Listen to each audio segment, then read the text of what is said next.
Good morning, everyone. Welcome to the quarterly meeting of the EKU Board of Regents. The first item I'd like to take on is to bring this meeting to order. Madam Counselor, can you confirm that we do in fact have a quorum of regents?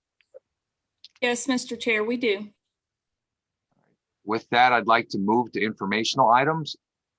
If the board will indulge me, I think we have a request to go out of order a little bit because we have a special guest with us, Madison Lipscomb, our student regent from the last academic year is here, and I believe there is a resolution that we are to consider.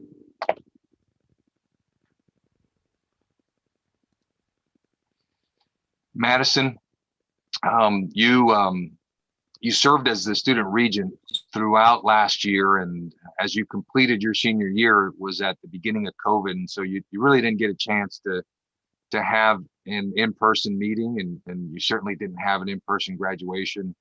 And you stuck with us and you worked with us as a student regent until the delayed election happened, resulting in Regent EOL's appointment as president.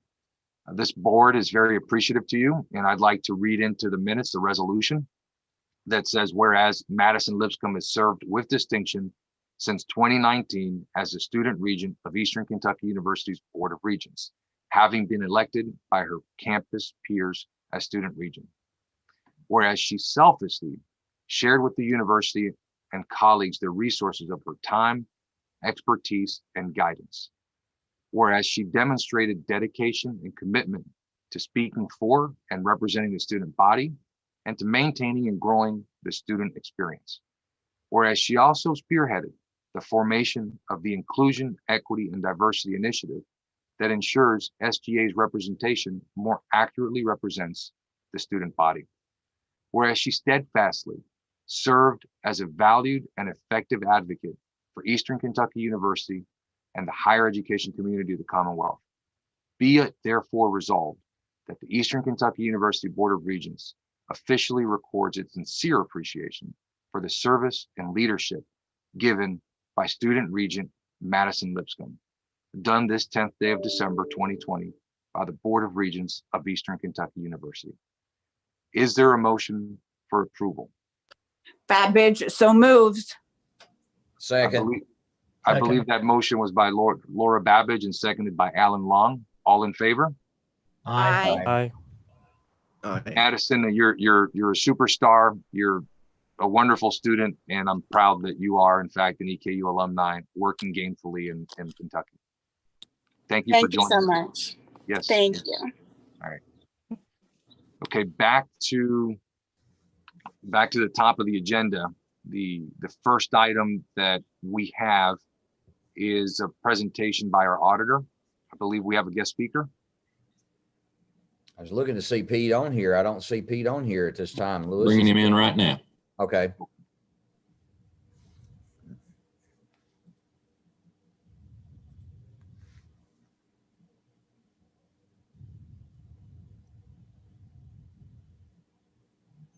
Pete is in the meeting with us at the moment. Okay. Yeah. I Hey, see Pete, him. good morning. Hello, good morning. How are you today? Very well, thank you, sir. Thank you for joining us today and talking to the board about the audit report. Certainly. Are you ready for me to go ahead and start, or any other comments first? Indeed, sir, the floor is yours, unless Regent Long, you would like to say some things. There's nothing really to say at this point in time. Pete will give us a full report here in a few moments. Pete and Crow have been our auditors for several years. Pete has been the lead on this audit now, for 3 years, I think, maybe, Pete? I think so, yeah. So, we've had other leads on this, from the firm in the past, and we do a rotation. They do a partner rotation about every 5 years with regard to the Eastern Kentucky University audit to get a fresh set of eyes out there for us.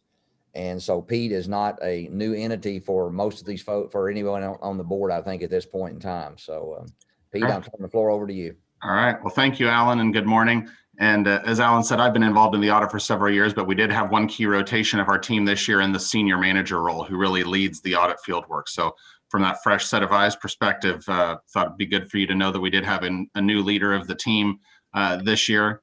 His name is Kevin Kurzwick. He's part of our not-for-profit government higher education practice. So I'm a partner at Crow. I'm part of our public sector practice and lead the higher education area, and I'm the partner on this engagement. So happy to be here with you today.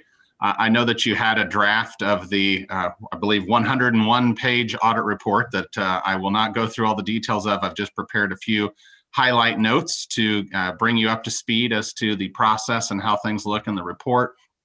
So this year's audit was definitely different than in prior years. As you can probably imagine, the work was conducted in a remote virtual format. So we worked very closely with the management of the university to make all of our requests electronically. Our firm has a secure data exchange portal that we just developed several years ago, and that's how your management submits information to us already. So that piece of it was not different in how they were submitting things to us securely. We just did a lot more of our inquiries and discussions through meeting forums like this with Zoom or Teams or phone calls. So we know that it was a different process for your management team and was happening at a stressful time. They had a lot of other things going on. So we appreciate everyone's hard work and cooperation. So what you have in front of you in the meeting materials was a draft of the short form financial statement. We issued two versions of the financial statement. The short form is the basic financial statements. The long form contains the federal audit data and the government auditing standards reporting.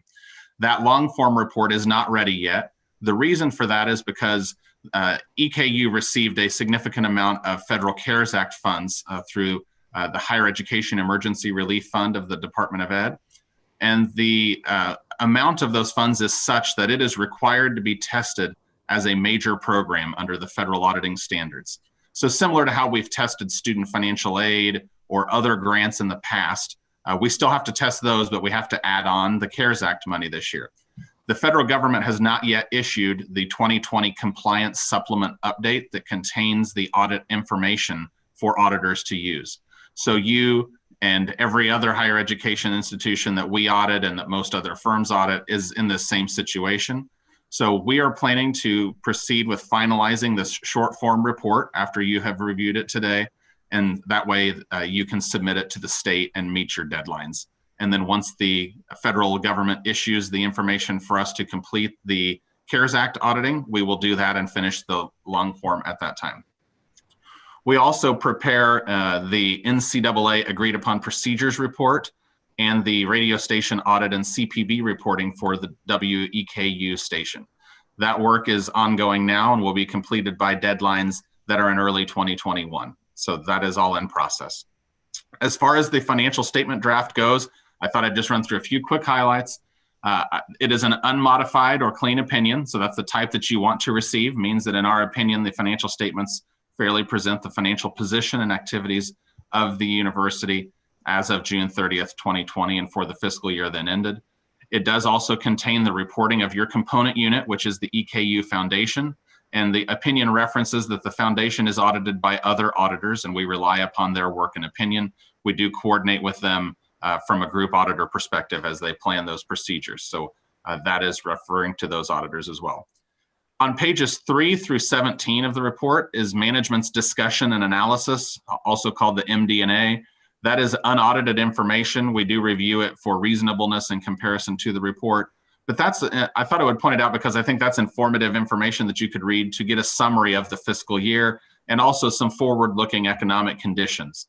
That's prepared by your management to compare financial statements from year to year and to give some information and perspective to the reader. As far as getting into the actual statements of net position and the statement of changes, total assets decreased by $16.8 million this year to a total of $636.4 million. That's as of June 30th, 2020. That compares to about $653 million in the prior year. So again, a decrease of 16.8. One of the main decreases included restricted cash of about $23 million being the main driver, and that cash was used to complete capital projects, which is the restricted purpose that was on it and the only allowable use. Student Rec and Wellness Center, and some other projects as well. The net impact of the pension and OPEB plans, I thought I would also mention, There are several places that shows up in the statements. There are deferred inflows, deferred outflows, and then liabilities. And this represents the university's proportionate share of those items from the state pension and OPEB plans. So we receive reporting and audits from KTRS and KERS to support that information that management adjusts to. All of those items grouped together created about a $65 million positive impact to your balance sheet. That's the result of some state funding into the pension plan and some changes in assumptions for the actuarial calculation. So overall, the pension and OPEB, very significant number on your statement of net position, but there was a net positive impact of $65 million. As far as debt transactions, you did have one fairly small refinancing, but for the most part, your debt was not new, and there were continued making debt payments as required. Moving to the revenues and expenses, your operating revenues decreased about $10.8 million or 3.75%. And this is common with what we're seeing at many higher education institutions from the impact of the COVID pandemic. You did have to refund a significant portion of room and board for the second, or housing fees for the second semester due to students not being able to be on campus. And there were various other impacts. All things considered, your revenues decreased about $10.8 million. Your operating expenses decreased about $32.9 million or 14%. Much of that was the positive impact I mentioned from the pension and OPEB adjustments, as well as cost-saving measures implemented by university management in the fourth quarter, resulting from the COVID pandemic. There was an increase, you'll notice, in non-operating revenues of about $2 million, and that's primarily the inflow of some of the CARES Act grant revenue that you received. The CARES Act revenue came in multiple different buckets, the largest being emergency student aid and institutional funds. And the institutional funds can be used, you used some of it for reimbursing yourself for room and board reimbursements, which is an allowable use. The rest of it is for various types of COVID-related expenses that you will be incurring both in fiscal year 20 and ongoing into 21. So you did have some impact in a positive way from that revenue. Overall, your change in net position for the year, which is just the government accounting term for your bottom line, was a $67.5 million positive in 2020 compared to $43.4 million in 2019.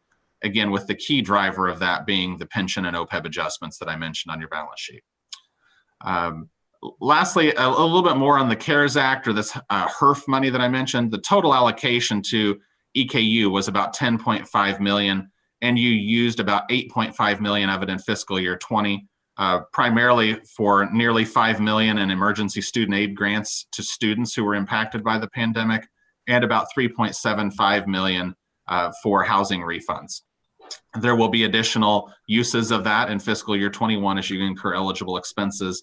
And again, we're waiting for the federal OMB to issue the compliance supplement as that will allow us to finish the testing. That is one of the uniform guidance federal major programs. There were 3 others as well, and we have completed that testing to date and just need to wait for the CARES Act funding. There were a few GASB pronouncements that were scheduled to be effective this year, but they were deferred by GASB as a result of the COVID pandemic. They pushed all new standards back 1 year. So you have an additional year before those will be implemented, and they're related to leases and fiduciary fund accounting. So we continue to work on the WEKU and the NCAA agreed upon procedures. We will be wrapping up this short form audit. Assuming you accept today, we'll intend to wrap that up next week so you can submit it to the state by their deadline next Thursday. And then we will be back in touch as the information comes out to complete the long form. So I know that's a lot of quick information on a long audit report, but in summary, we had a successful process and appreciate the opportunity to work with the university and the interaction and transparency from your management team and from members of the audit committee and the board who are actively engaged with us too. We appreciate that. Anyone have any questions for Pete? There being no questions, Pete, I thank you for joining us today and providing your audit report. And I thank you for confirming the question that is always front of mind for me, which is whether our staff was responsive, open, forthcoming and cooperative with you and your staff in conducting the good work that you have to do for us in helping us fulfill our fiduciary obligation. So thank you for that. Thank you. Okay, next on the agenda, we move to university reports. First, we're looking for a COVID-19 update from Dr. Brian Makinen and Dr. Sarah Ziegler.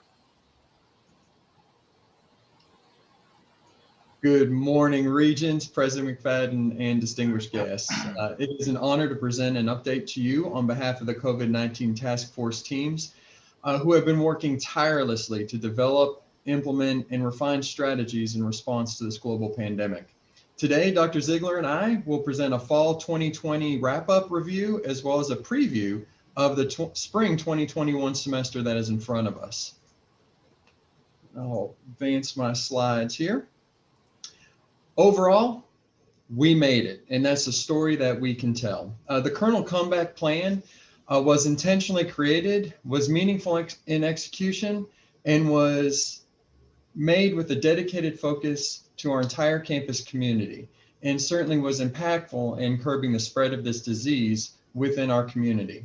Wrapping up the semester and celebrating some successes, we want to showcase where in particular we excelled. Our ability of our coming back is certainly in the hands of our students, and everyone is making the best decisions while here at the university and certainly while we're away on this break to set us up to be successful for the spring 2021 semester. I'd be certainly remiss if I didn't take just a moment in time and thank the many strategic partners who worked tirelessly to ensure that Eastern was successful during the fall 2020 semester. The President's Cabinet is right at the top of the list, followed by our task force team members on the 3 task forces that the university assembled. We have contact tracing teams who worked all hours of day and night and who never took a break this entire semester, making sure that they were reaching out to our students, our faculty, and our staff and providing a caring hand. Certainly to our faculty who modified operations on the turn of a dime and did a fantastic job delivering instruction to our students, and to our staff who supported the instruction and supported the activities at the institution and kept us operating and kept us running. And last, to our students. We are certainly grateful to them for leaning forward, for being diligent in their response, and for being attuned to our university community and caring and being compassionate to one another while they made their daily walk on campus. And then there's certainly other third-party vendors out there. Airmark and custodial services and food services did an outstanding job. Our Madison County Health Department, we would be lost without them and without the State Department of Public Health and our regional epidemiology teams that exist. Our local healthcare departments, and then the Madison County COVID-19 Task Force. There are a great deal of meetings, and I believe, as was previously stated, I think most folks are zoomed out at this point. There have been countless meetings that have occurred to make sure that we're staying on top of all information that is available to us. So some key data points. Our goal remains to adequately manage the risk that this pandemic provides, and also provide an environment that is conducive for our employees to work and our students to live and learn. This is accomplished through information and data monitoring, as well as making rapid decisions and recommendations to the President's Cabinet as information changes at a frequent rate as our state, the nation, and the world grapple with this pandemic and learn about its progression, transmission, and the overall effects of this disease. I will say from this point forward in the presentation, the data is going to be different than what has been presented in your board document, as this data has been updated to reflect our moment in time as of yesterday. So the data is going to be slightly different again than what is presented in your materials. So as we take a step back and ask ourselves, what are the things that made a difference? So what we want to do is we want to take a look at our numbers as they tell a very powerful story about where we've been and where we're going.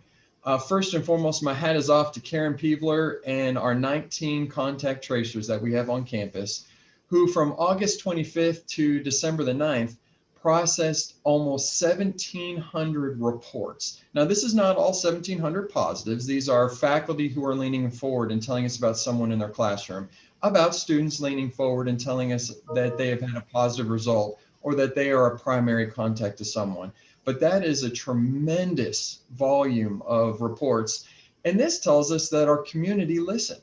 We asked for our community to lean forward and tell us what is going on, and they certainly did that. And our data shows that they not only listened, they heeded those instructions and reported as necessary.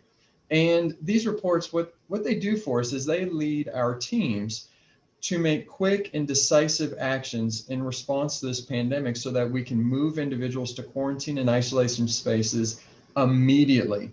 Sometimes that occurred within half an hour of being informed that there was a positive result. And this can be compared and contrasted to our local communities who are doing an outstanding job, but who are overwhelmed by the sheer volume of individuals that this pandemic has created.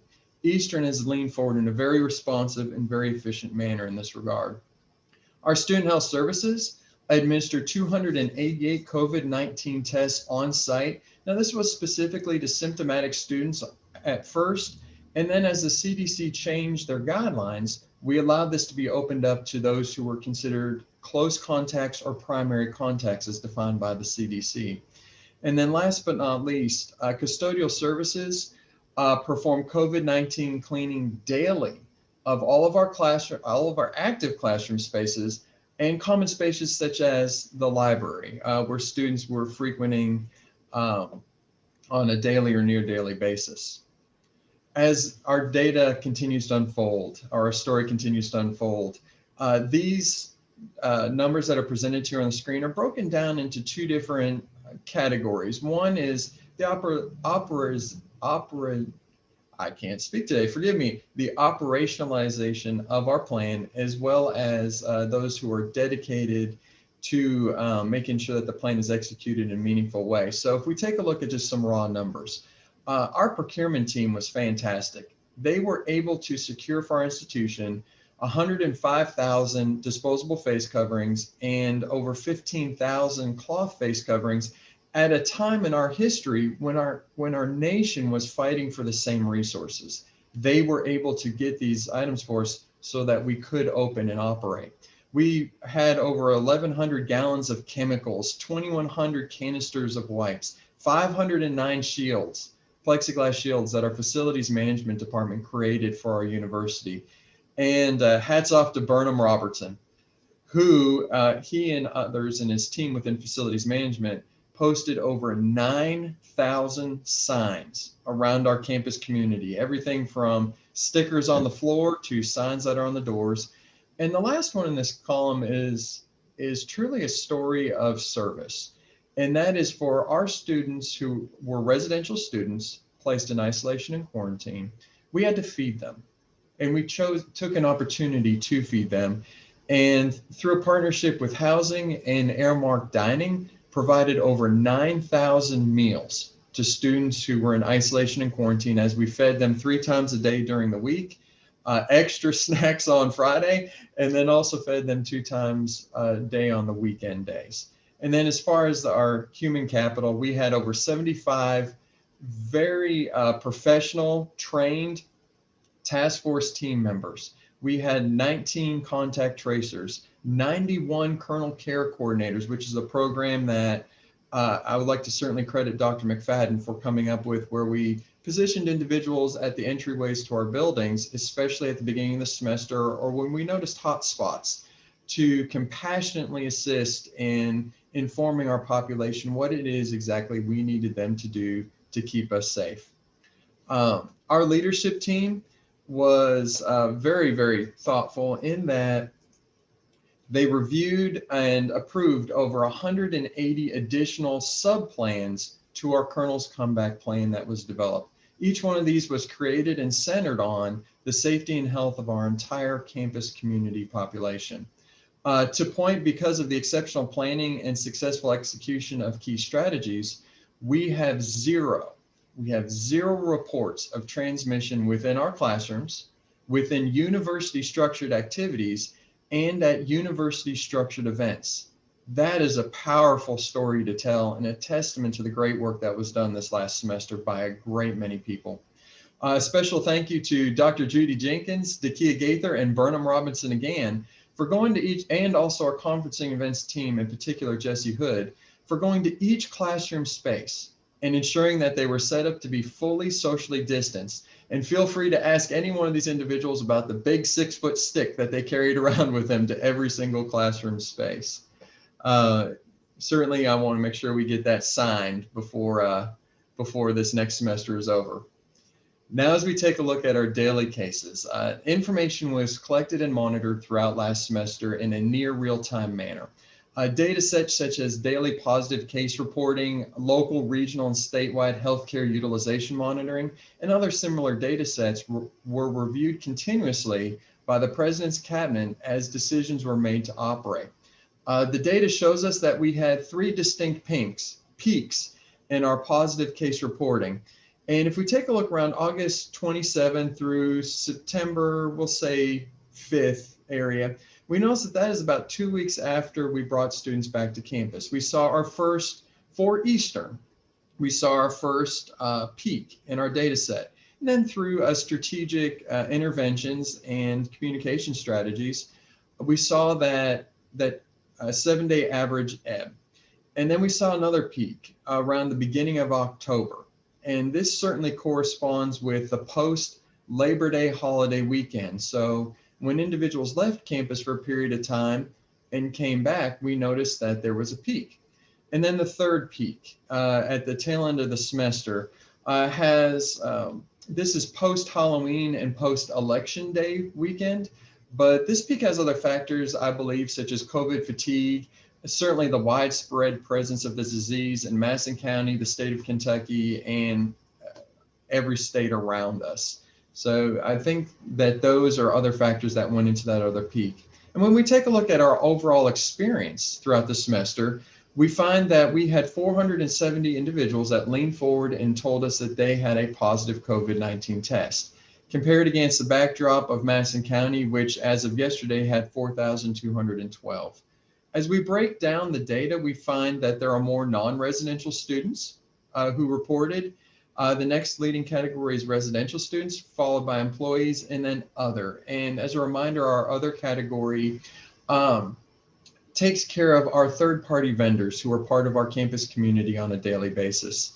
So as we take a snapshot of data at the beginning of the semester with a 0 case rate, by midterms, we had 183 positive cases reported to us.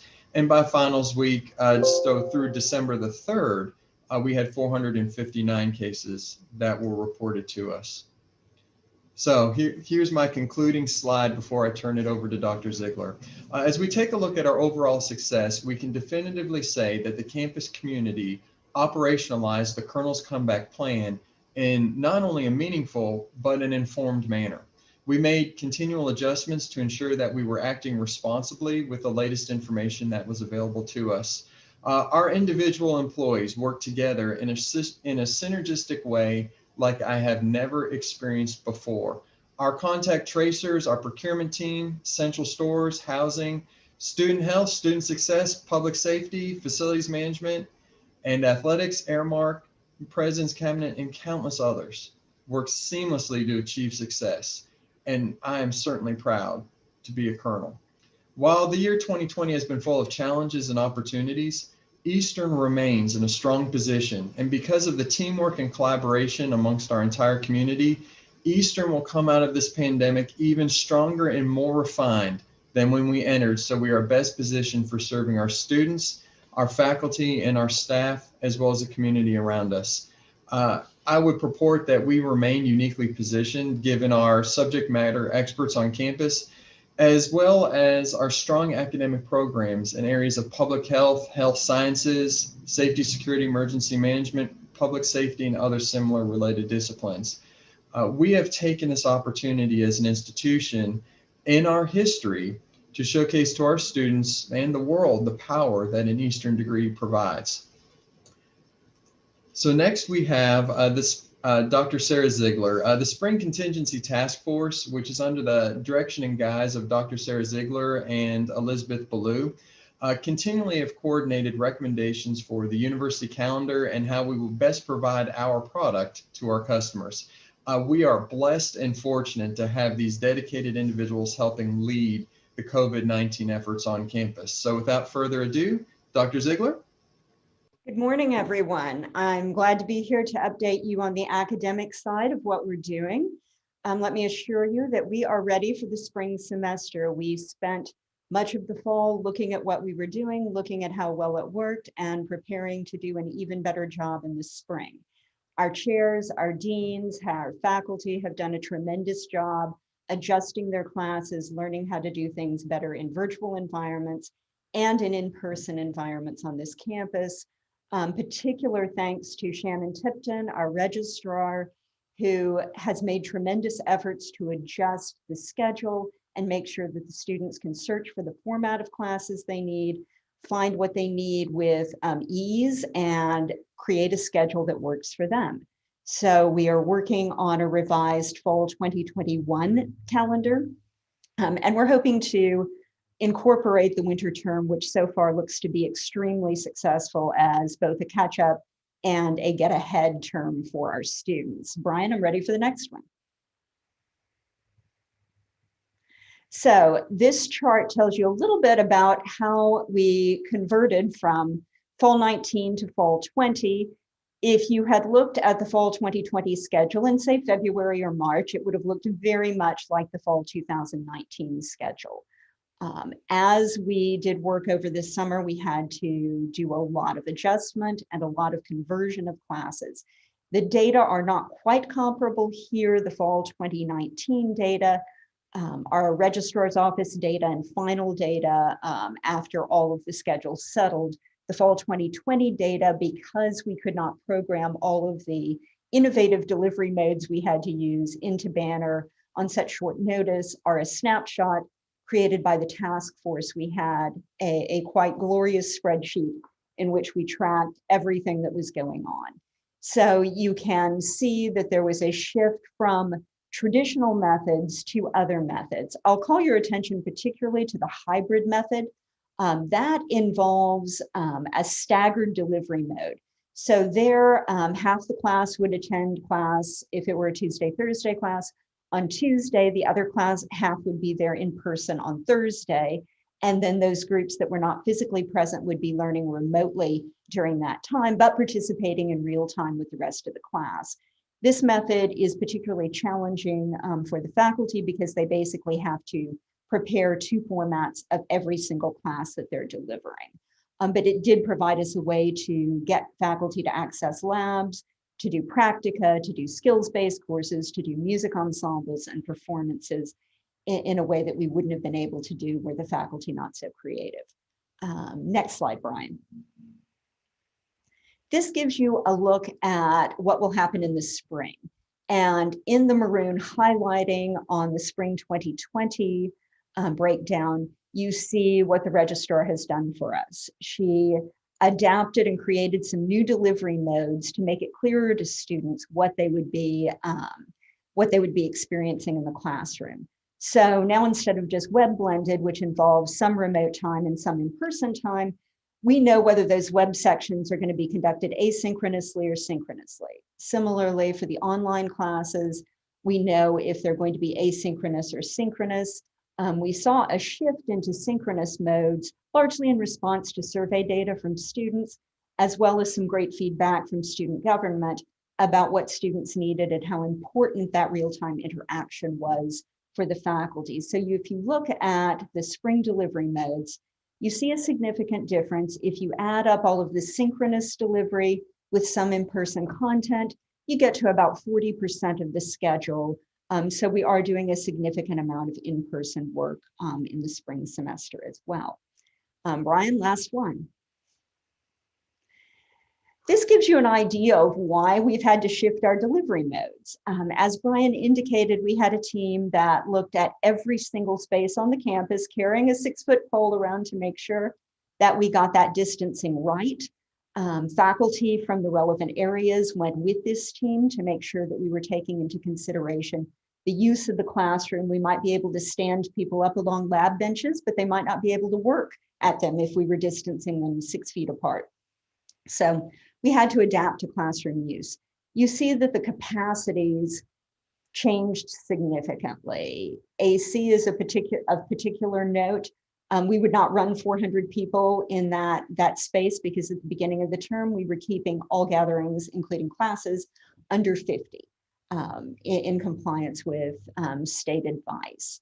But you can see classrooms that would normally hold 100 people or 40 people are down to 15 and 18. This created significant challenges.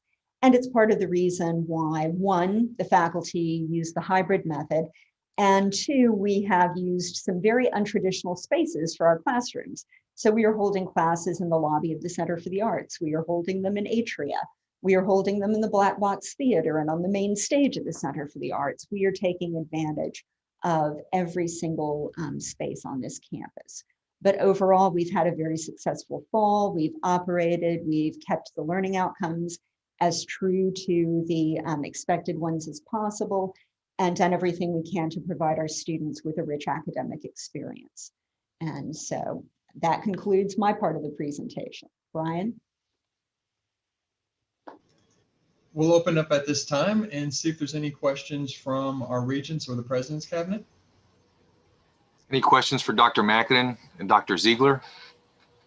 I don't have a question, but I do have a comment. You know, I'm really proud for what has been done on Eastern's campus, because being local, I do track and keep up with this greatly. And having talked to some of the instructors and them explaining to me how they were doing classes and stuff, it's just a kudos to the whole team with regard to what our campus has done, the relatively few cases that we have had on campus, because, I hear things from folks in the community that aren't always so positive with regard to that. And I said, yeah, but you got to understand the way that we've controlled it on campus versus the way it's been controlled in the county.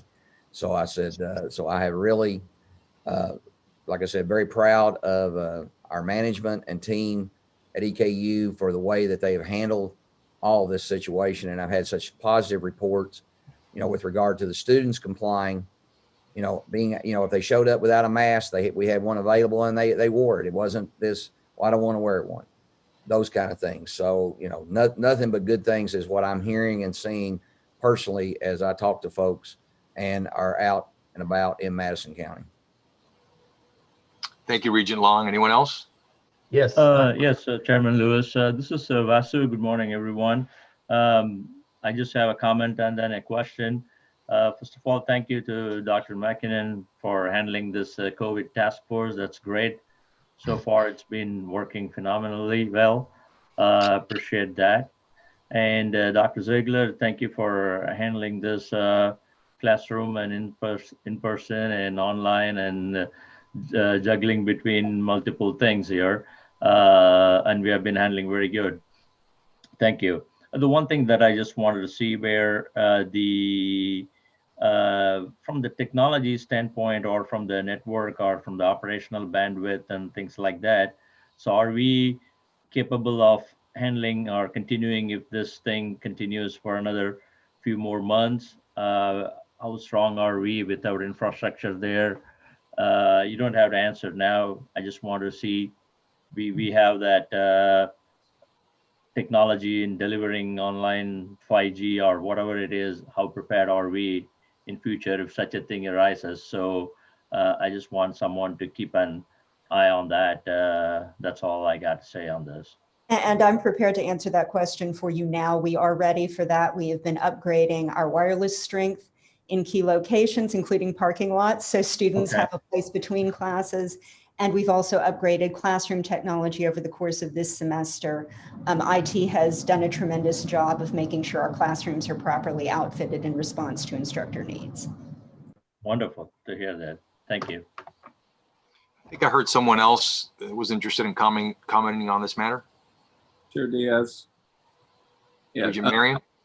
Yeah, I can't speak enough for the leadership team and Dr. Mackinnon in terms of the amount of hours that I know he invested into this for all of us as people in the campus community.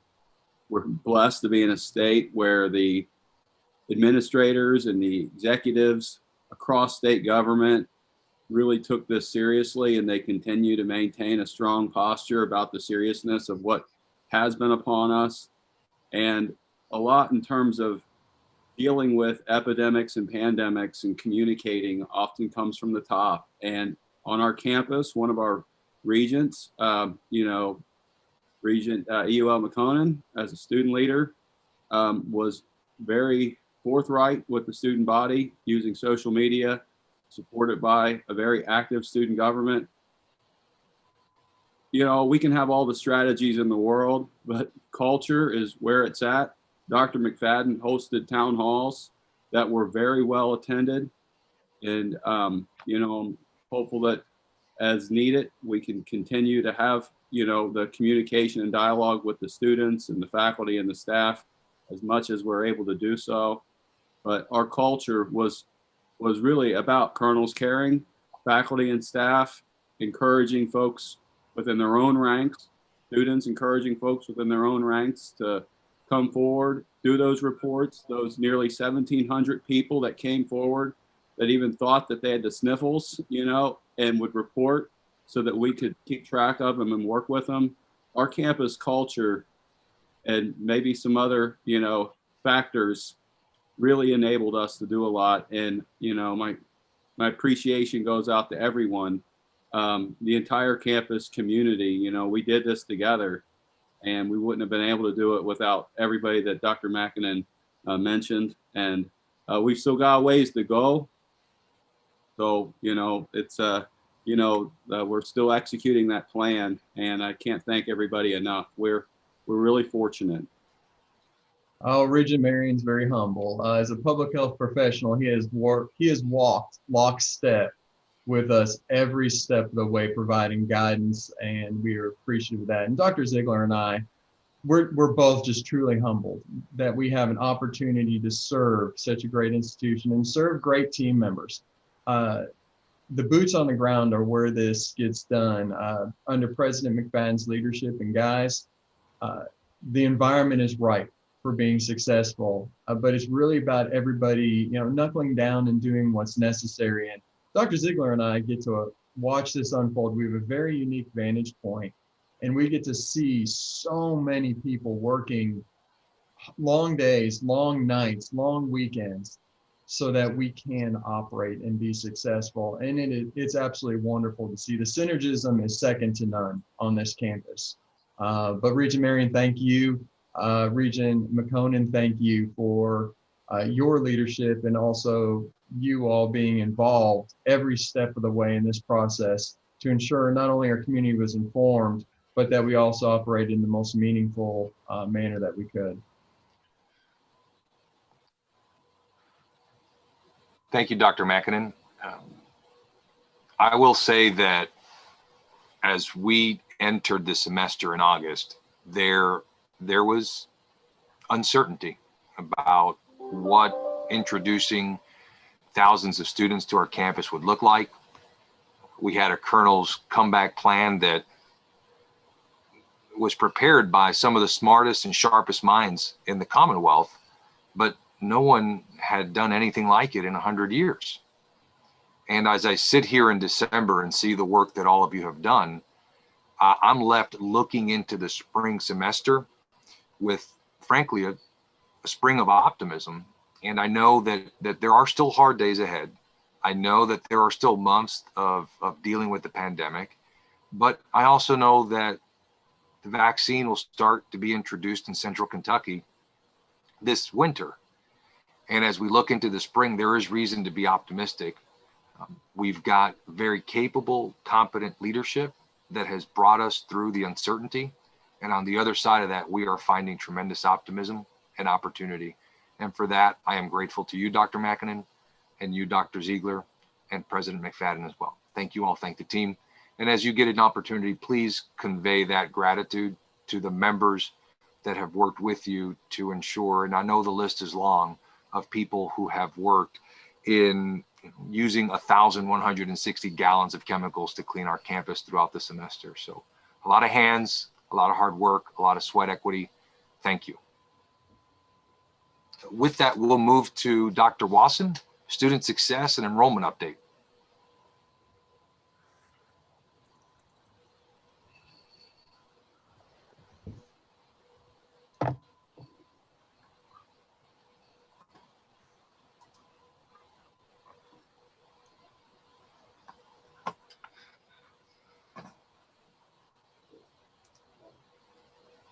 Good morning. I'm going to provide an update on several aspects of student success, including enrollment, retention, some financial aid information, and then talk a little bit about corporate partners. I'll start with the fall 2020 official enrollment. When I met with you last, I gave you guys our unofficial data, but since then we've submitted our information. It's been validated. And so these are our official numbers that you will see in other places as CPE and iPads and all those get reported. So overall, our enrollment it ended at 13,696. That doesn't include dual credit. With dual credit students included, we ended at 14,465. So our total enrollment ended up down just under 2% for the official number. We still, we maintained the overall increase in eCampus and the graduate school while seeing a decline of about 1% in new undergraduate students. Now that these data are official, you can find them on our EKU fact book, which is at ir.eku.edu/factbook. That dashboard, you can dissect this data in many, many ways if you're interested in digging in and looking at the trends compared to prior years. I also shared with you the last time we met our freshman retention numbers. And at that time, I told you I thought we would have some milestones, hit some milestones, and we did. We ended up overall freshman retention, when you look at all of our freshmen, at 74.3%, which is up 5 percentage points from the prior year. And our freshman cohort ended up at 79.5, which is also up 4 percentage points. And again, both of those are all-time highs for us. Hitting those milestones makes it even more important for us to increase our outreach to the current freshman class.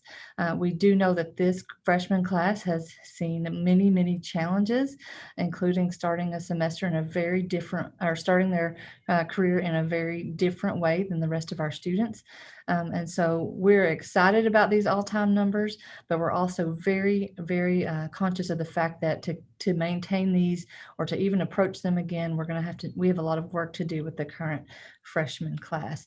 Again, since these are now official retention numbers, you can find those on the fact book if you're interested in digging in a little bit more into those data.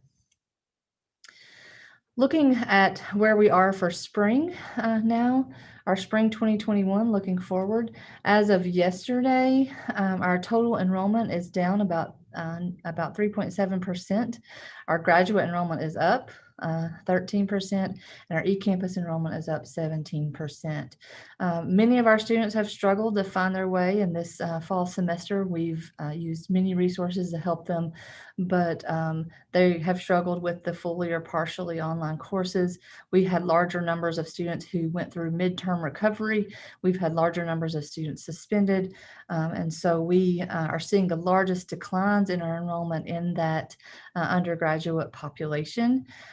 But it's also important to remember that the overall undergraduate population number is impacted by a series. We're in our 4th year of a smaller incoming class. And as we work through that, this overall enrollment number will be a little smaller.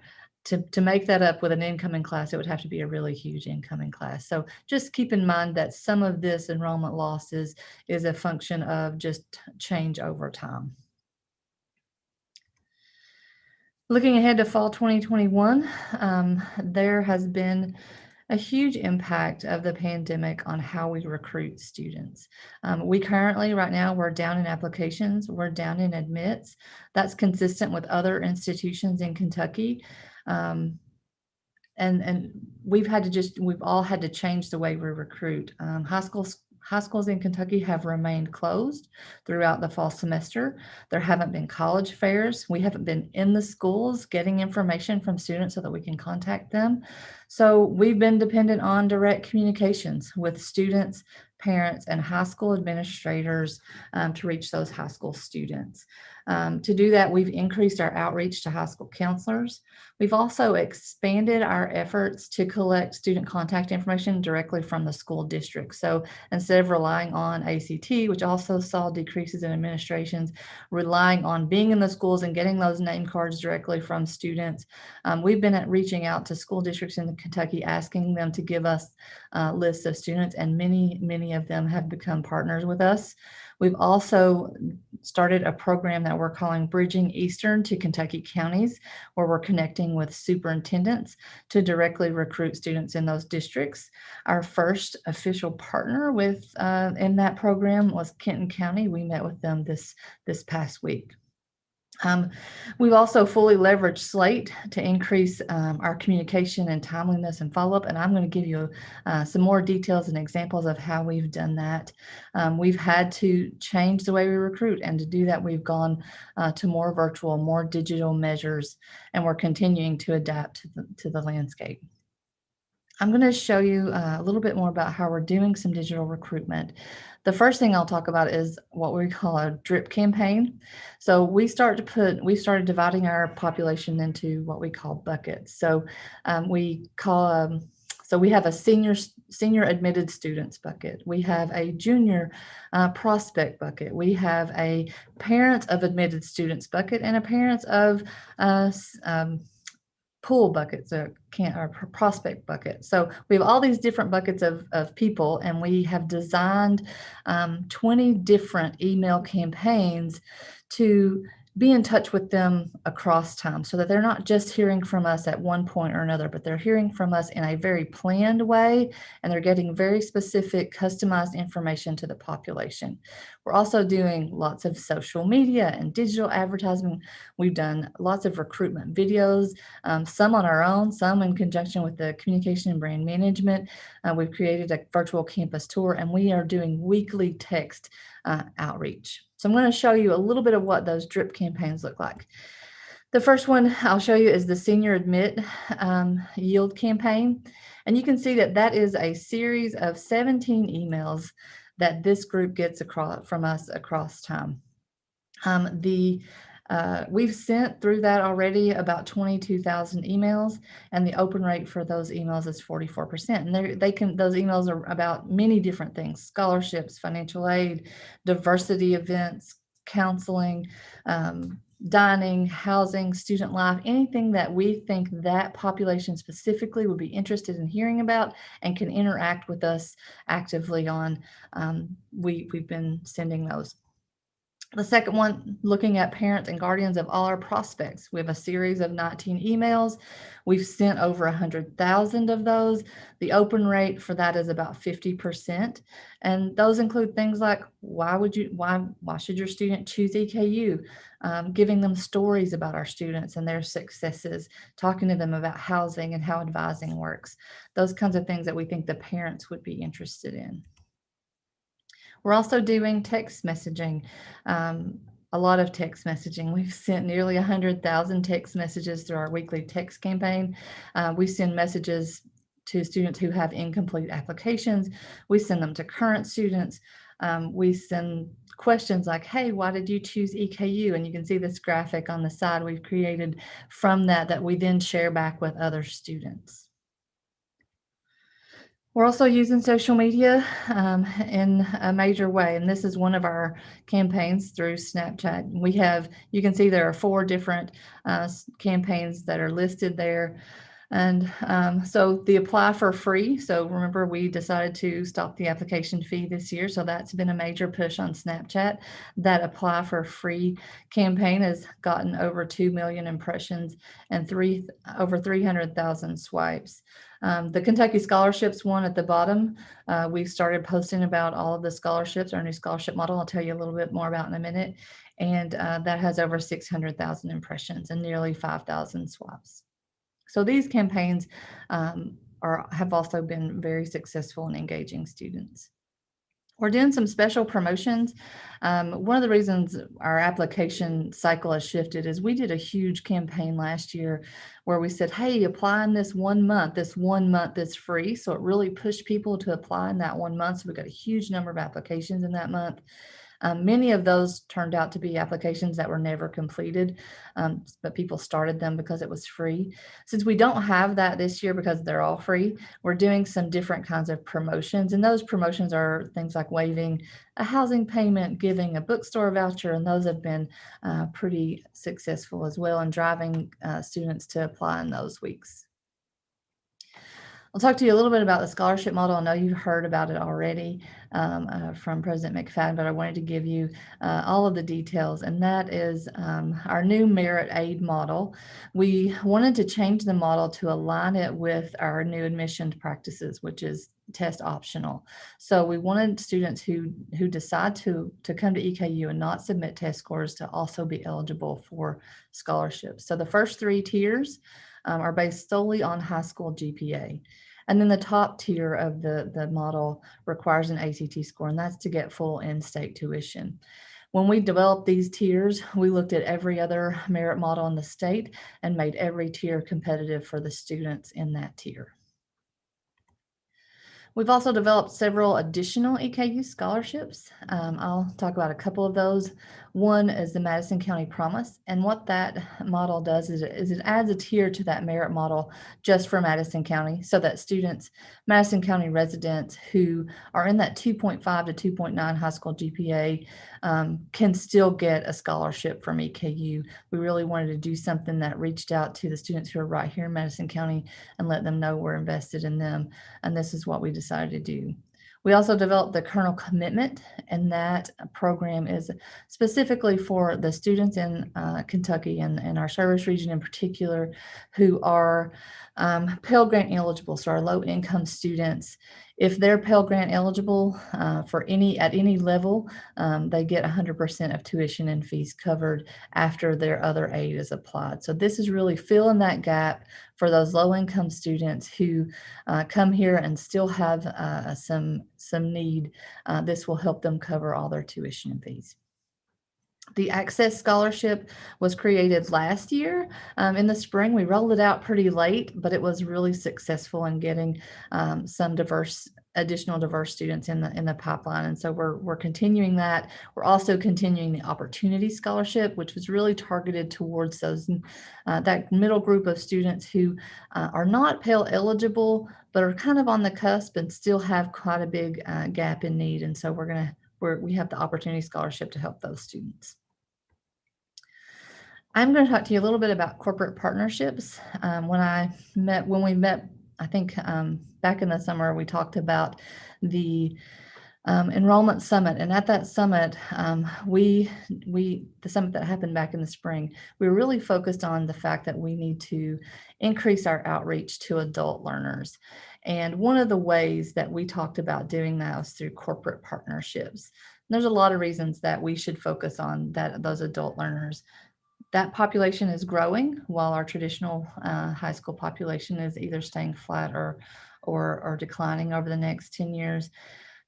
We have a lot of adults with some college and no degree in our community. And once we're successful in getting them back in the door, they're successful in graduating. And our employers want an educated workforce, and that includes those people who are already working.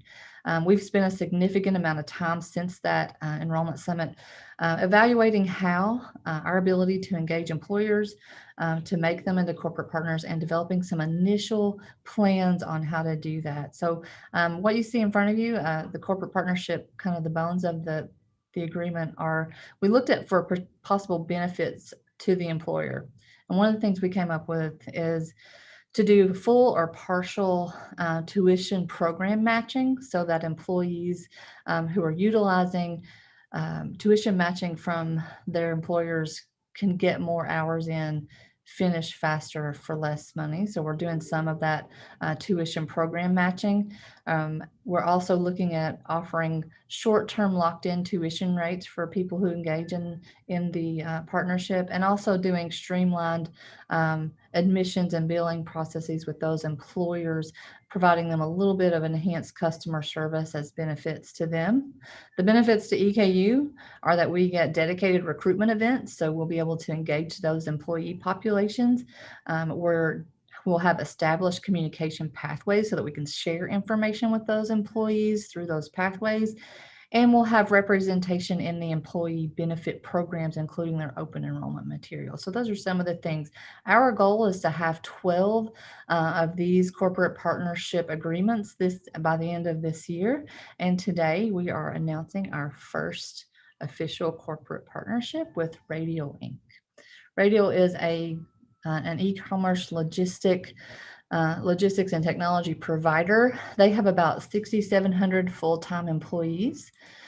They have 5 fulfillment centers in Kentucky, and they are in 12 countries across the world. And so they have a large footprint. We're very excited to enter into a partnership with them, an official partnership with them this year.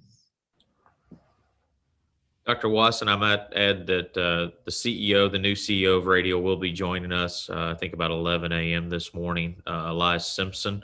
He's become a good friend, and we are very eager about this partnership, and we'll have just a moment for him to address the board, Mr. Chair, if that's agreeable. Indeed it is. Thank you. And I'll just end by saying thank you. Thank you to the faculty, the staff, and to the board for this year. It's been a challenging year, but we've had people step up in new ways to help us recruit, retain, and support our students. You heard a lot from Dr. Mackinnon about how our staff and faculty have stepped up.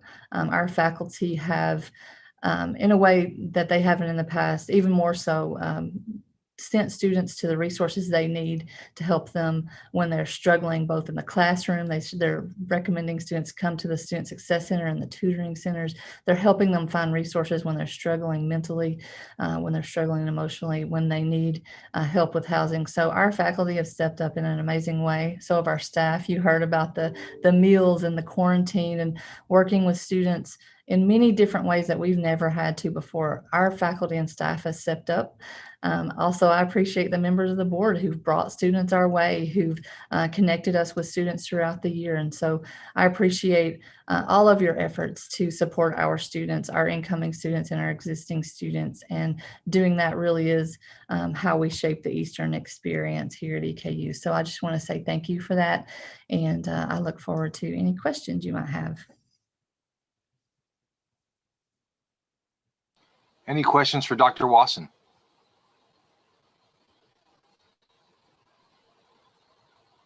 Dr. Wasson, thank you for the presentation. Thank you for introducing us to the concept of the corporate partnership with Radial. We look forward to talking with Mr. Simpson later today. Thank you. Next on the agenda is a finance update from Barry Pointer, Senior Vice President and University Treasurer. Dr. Pointer, the floor is yours, sir. Thank you, Mr. Chairman, and good morning, everyone. Let me get my screen share going here real quick.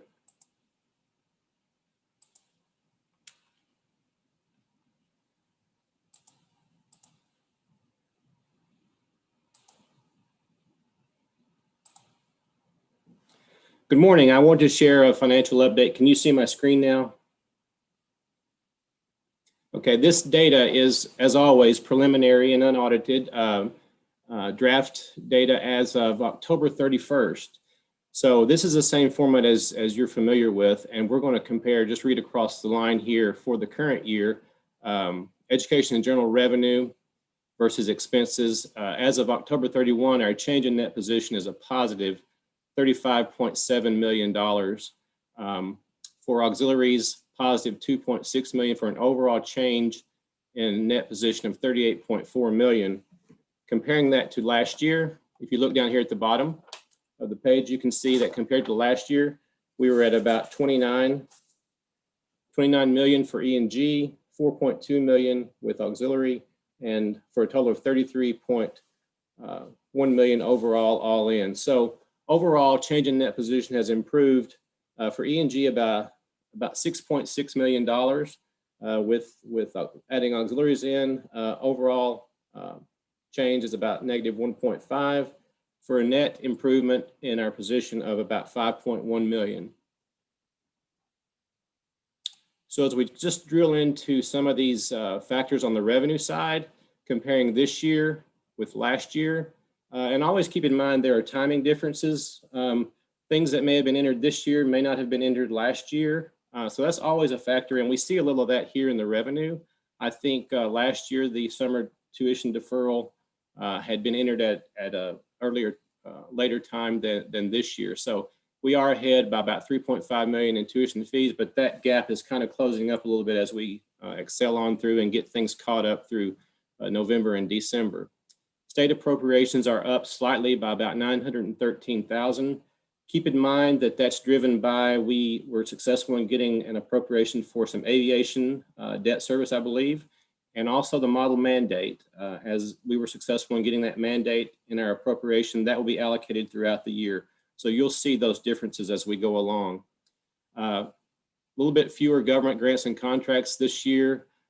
Support from the foundation is up a little bit this year, as might be expected, given the environment we're in.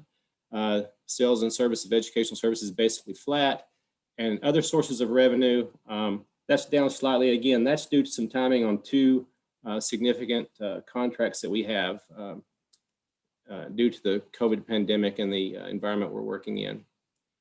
Looking at drilling into the expenses by classification, again, comparing this year with the prior year, you can see that in the instruction classification, we're seeing an expense savings of about $2.3 million. When you analyze that, that's about equally split between labor and operations. So we're saving both on the personnel side and on the operating side. Research is basically flat. And these three here, while they're not significantly down, they are down, but they're also fairly heavily weighted toward the labor side, saving on personnel, if you will. With respect to institutional support and operations and maintenance and plant, those are up just a shade, but again, primarily some timing issues with payment of bills, but they're not significantly out of line. Scholarships and fellowships are up slightly by 150,000. And if you drill down into that, some of our scholarship funds are a little bit up, primarily the SMART rate. The SMART scholarship is up a little bit, while the Merit scholarship is down a little bit. So net, they're about flat. So overall, you can see that our expense savings year over year are about $2.6 million. Drilling into the auxiliaries, and the first thing you'll notice is there's quite a few more auxiliaries here on my report, and this will become much more meaningful as we go along and we have more data, especially comparing to the prior year. But you can see that our auxiliary operations have been impacted by COVID, clearly. And you'll see that primarily here in the Center for the Arts, where we see a very small amount of revenue. That's basically just some room rentals that we were able to do. As you know, the center is dark and we're not doing any shows this year, but there are still some personnel expenses, portions of personnel expenses. We've reallocated all those employees to different areas. As Brian mentioned, Karen Peevler is heavily involved with his unit now, working with contact tracing, and she's also heavily involved at the University Club. So keep that in mind. But there's still a portion of her salary being paid from the center because she is still doing center work there as well. But just to back up here, Adams Tennis Center is ahead slightly. The airport FBO is behind slightly. The Campus Rec Center is up year over year. I just talked about the Center for the Arts. Here's a new one, Community Education. This is a unit that serves our community with educational resources and those community aid classes that EKU is known for. They have a positive balance at the moment. The Eastern Progress is the university's student newspaper. They sell ads for their revenue, and you can imagine this has been a tough year for them to sell ads, as you can see here that they've really not realized any revenue thus far. The Facilitation Center is also a unit that's new to this report. That they have a great product that they sell to various industries and corporate partners out there where I don't know if you ever use their services or not, but they'll help facilitate a meeting for you and take notes and help keep the facilitation of the meeting and the conversation in a productive and worthwhile manner. They have a great product and a great service that I think we can be successful in selling out there even more so. Housing is ahead as of the timing. Again, timing here, I think that there's some expenses that weren't included in this report, but none nonetheless, housing is still showing a positive result as of this point in time. The OSHA Training Center, also another new one on this report, a positive balance at this time. Parking operations, also positive at this time. Printing services, mildly positive by about $7,000.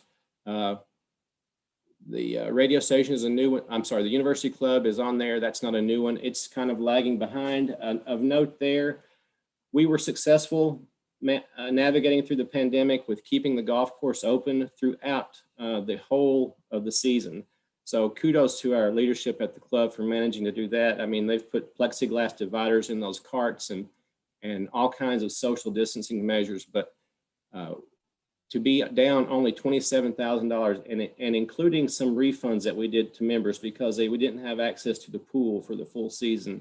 But we've managed to keep all of our members by and large without losing very many at all throughout this pandemic. So that is a success story as well. The public radio station is also a new one on this report. And as of this time, it's lagging by about $200,000. There's always a lag with donations as they come in to this report.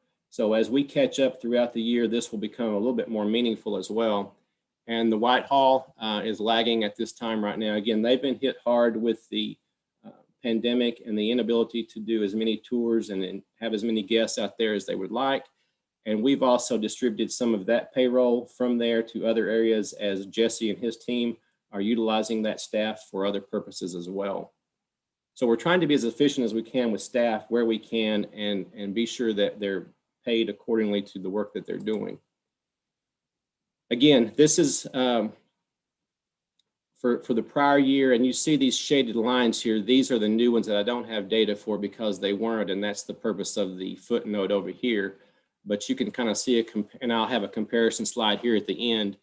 But you can kind of see how things stood for those regular, if you will, auxiliaries that we've had for a few years now. You can kind of see their results. Housing at this time was ahead by 2.8 million. So similar to this year as well. So the final slide that I'll share with you is a comparison of those. So you can see the results of all these for the fiscal year that we're in now, 2021, compared to last year, and the variance. The outliers, the big ones that we see are the Center for the Arts. Last year at this time, it was positive by 343. Again, they were actively engaged at this time in shows with the public. They're not this year. So we're going to see a comparison year over year that's negative throughout the year. Housing is down slightly compared to last year by about 788,000. That differential will probably grow throughout the year. You know that we've got fewer rooms available due to COVID-19 and spacing. So we'll see some impact. That may level out some as we get into the spring semester, at least when we're comparing year over year. Parking operations is basically flat. Printing services is having quite a different year this year. Again, with more digital resources and more digital products, they're not printing quite as much now. So they're having a down year as of now. The club is doing a little bit better year over year. And finally, Whitehall, you can see the difference there year over year. Sorry, I can't see that from my laptop, about $6,000. So with that, I'll take any questions that you all might have for me. Again, this is preliminary data as of October 31. Thank you, Treasurer Pointer. Does anyone have any questions? Mr. Chair, just had an observation. The last several budget updates we've received since I've been on the board, we've seen multi-million-dollar reductions in instructional costs. And then my previous time before being on the board, I saw those cuts hit to the administrative side. So they kind of endured a lot of the state cuts first, and now we're seeing a lot of reductions in expenditures related presumably mostly to personnel. And by and large, we've got a lot more people doing potentially a lot more work for comparable pay. And, whenever I would see from a corporate board role, the amount of work that's being shifted to a population or faculty and staff in general, as well as administrators who are presumably also doing a whole heck of a lot more with a lot less. How are we being conscientious of burnout? How are we being conscientious of trying to address morale issues? It's just a reality of the world that we're in. And the budget picture, it's actually a great story given the environment that we are in. But it also, though, it makes me, consider those other populations and what we're doing to try to continue to promote a very positive work culture on the campus. Well, I think Regent Marion, as we go through this meeting, there'll be some positive developments that we take up throughout the course of this meeting. But there's no sugarcoating the notion that COVID fatigue is a real thing, right? When we started this conversation today, this meeting, folks were talking about being zoomed out. I hadn't heard that when I'd heard COVID fatigue. So those are real things. Those are things that we have to be conscientious of. But I do think there is cause to be optimistic as we spring forward and look at what's ahead. And I'll invite the president to weigh in and address your question. But there's a lot of good work. People are working hard. We are going to have an opportunity to reward them. But while I think we're maybe turning third base, we're not quite where we want to be, need to be, to get to normal. But that is something that we have to start looking to. We have to plan for success. I know that we're all tired. I know that we've got fatigue, but we have to start looking at a spring semester of what does it look like to have a live graduation? Can we do that? And that is a question. If in August we were asking the question, can we open and stay open for an entire semester? And many other institutions couldn't. Many other institutions had to take a break or stop or shut down. EKU did not, right? The data is pretty clear. We didn't have a single case of transmission between student and faculty. And I know that we're going to start the spring semester with the Kernel Comeback Plan, but the question of the semester is, as the vaccine becomes more prevalent, what steps can we take to normalize operation? It's no longer a question of uncertainty of whether we can stay open. Now the question is, how close can we get to normalizing operations? How close can we get to having a May graduation in person for our students? And then can we get to normal or something close to normal in August? And I think, Regent Marion, the best that we can do in giving people optimism, something to look to, is to take on the difficult task of answering those questions as we move into the spring semester. If I may, real quick, Mr. Chair, I want to also first preface my comments with, I think we as an institution have done an incredible job managing our realities with respect to handling many years of consecutive reductions from the state support. I think we're in a much better position, and I think we've done really well in terms of our folks still have jobs, and we're blessed for that. But the pandemic on top of multiple years creates a synergistic effect that we have to be cognizant of as a board. And, it's something that I hear very often. I'm sure our president hears very often from our folks that are here day in and day out. And it's something that we have to be aware of as a board because it's a serious impact on our culture. We want a happy workforce because they're our best recruiters. And that's really important for us to just keep in our forefront of our minds. And I'm anxious to hear the rest of the reports throughout the board meeting need be. So thank you, Mr. Chair, for entertaining that question and supporting us in that role. You as well, Dr. Marion. Your thoughts and your comments are well placed and well received. Mr. Chair, if I may, I will say, Regent Marion, I've had the chance to visit with each board member individually throughout my time as both the interim and now the 14th president, as I have regularly scheduled meetings with the chair. This very issue is something that is near and dear to every member of this board. It is near and dear to our cabinet as we think about investing in what makes Eastern exceptional, which is our people. We know this has been a difficult semester. We also know that there's an attrition that has happened over the last decade that is some are things that are out of our control. To see nearly $8 million in general fund support kind of erode over the last 5 to 7 years has taken a toll. As we've seen the cyclical nature of enrollment, and Dr. Watson has talked about 4 consecutive years of down enrollment. I would say this: there's a commitment I know from this board, from this administration, to do everything we can to invest in our people, so that not only do they feel like that they are giving to the institution and to its mission and to its students, but that it's giving back and that it is a fulfilling relationship there. And so, as we think about that and we look at enrollment trends and we look at where those dollars are spent, I think that one thing, when Dr. Ziegler made her presentation, if you'll notice, year over year, we were down almost 250 sections of offerings, which obviously will have an impact on our instructional budget. And so I just thank you for continuing to be that advocate, continuing to engage the cabinet and the board to be an advocate for investment in our employees. And I will say that Regent Gump is right there with you. Every time we have a chance to visit, we talk about employee morale, we talk about investment in our employees, and what really makes Eastern exceptional, which is our people.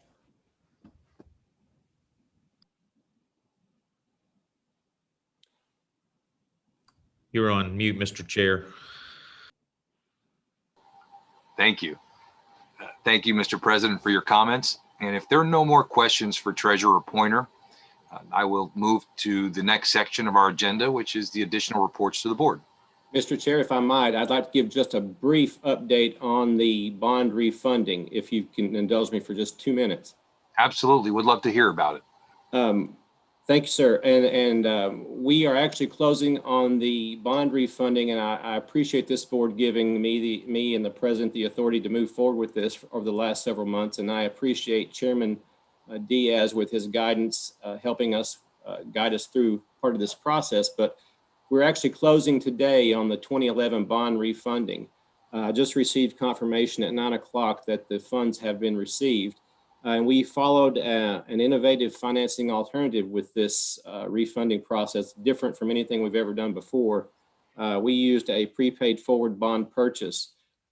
So we're very pleased with the results. And basically what that means is we simply agreed on the economics of the transaction up front, and we got a prepayment of the savings up front. And those funds have been wired to our state account today. So again, very innovative, and I'm appreciative of this board of the faith and confidence in me and my team to carry this through. Thank you, and that's a good result. Now, Barry, would you mind sharing what the savings for the refunding is and what the upfront payment might be?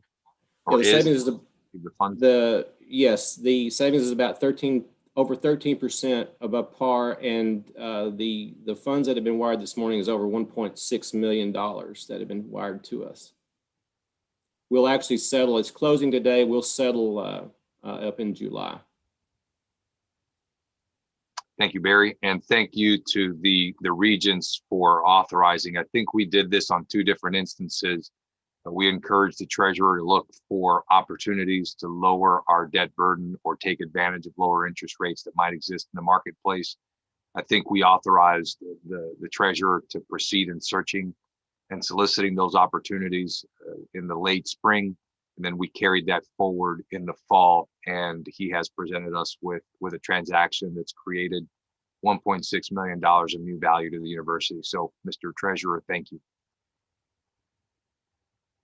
All right, moving to the additional reports. In your packet, you have a written report from the Faculty Senate and from Staff Council. I will share with the group just some highlights from Dr. Marco Choca. He informs us of the Senate's continuous work and highlights the work that Kelly Smith is doing with the board innovation grants and to find alternatives and award money to create alternative textbook resources for students. And Dr. Choca also notes meeting with Dr. Danny Moore, Vice President of Strategic Initiatives, and the university's Chief Diversity, Equity, and Inclusion Officer, as well as our student body president. So those are some of the activities that the Faculty Senate is involved with, and obviously Dr. Choka has been an asset to myself and to President McFadden as we navigate our way through the fall semester in managing the COVID situation. Similarly, Dr. Kaylin Scott has provided us with some insight as to what staff council has been doing.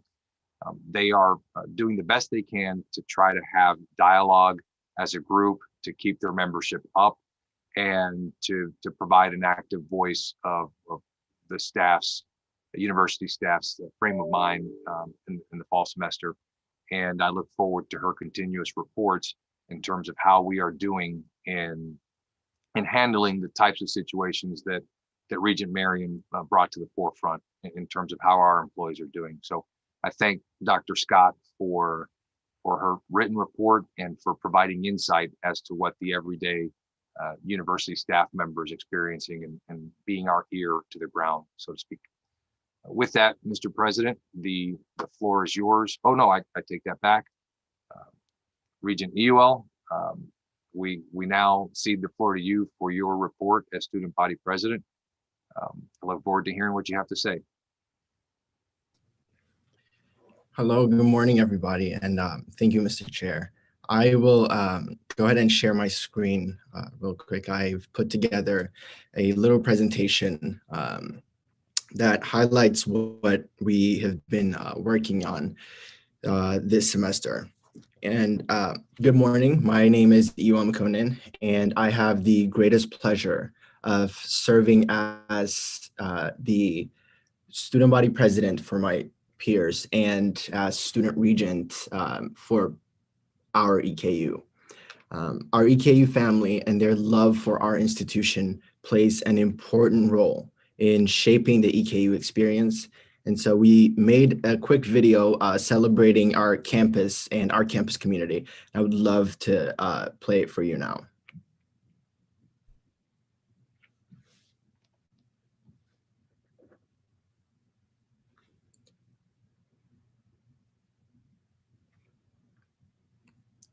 Sorry about that.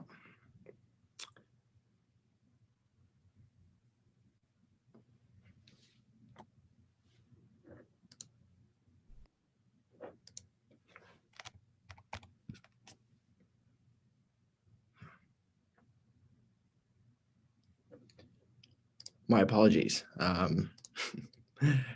Let us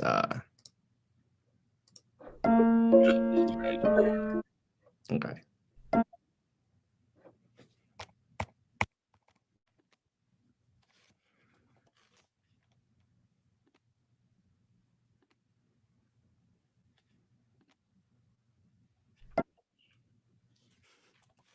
I like to think that I'm tech savvy until I do PowerPoint presentations. All right, let's try that one more time.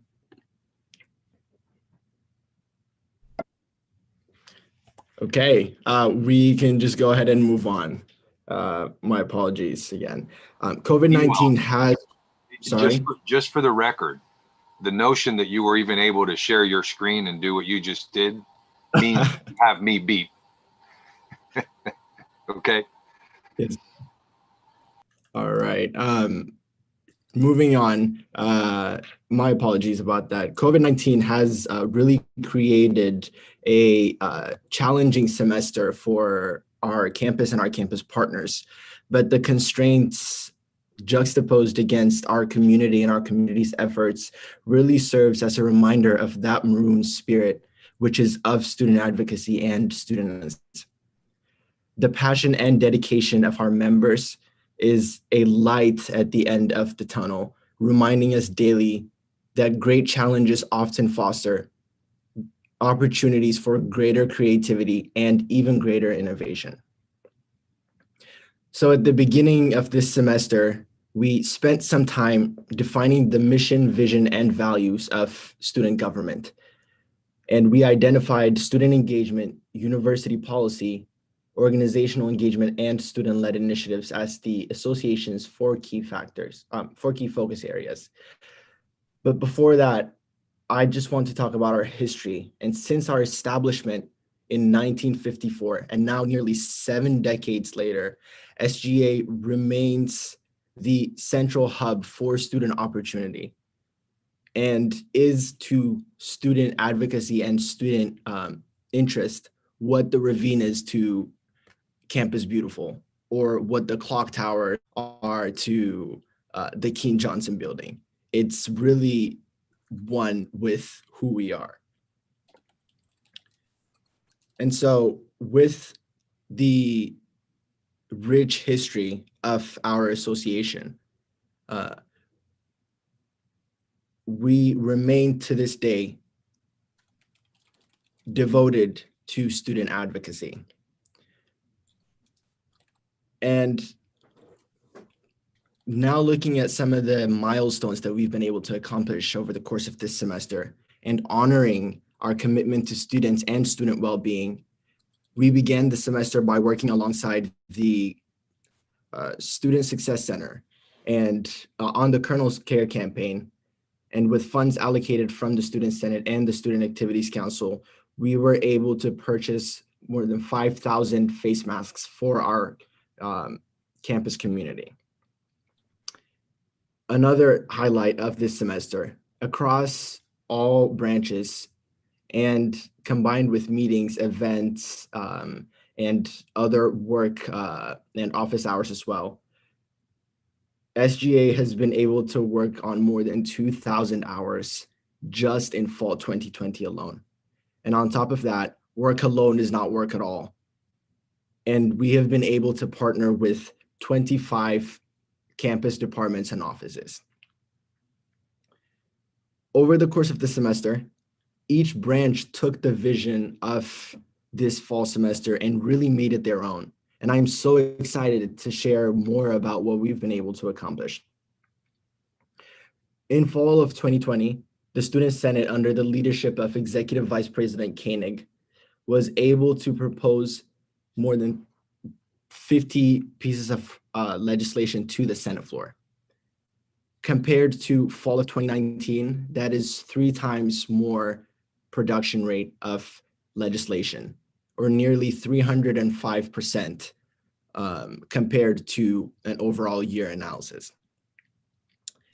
And numbers really fail to encapsulate what the hard work that the senators and Executive Vice President Koenig has really put in.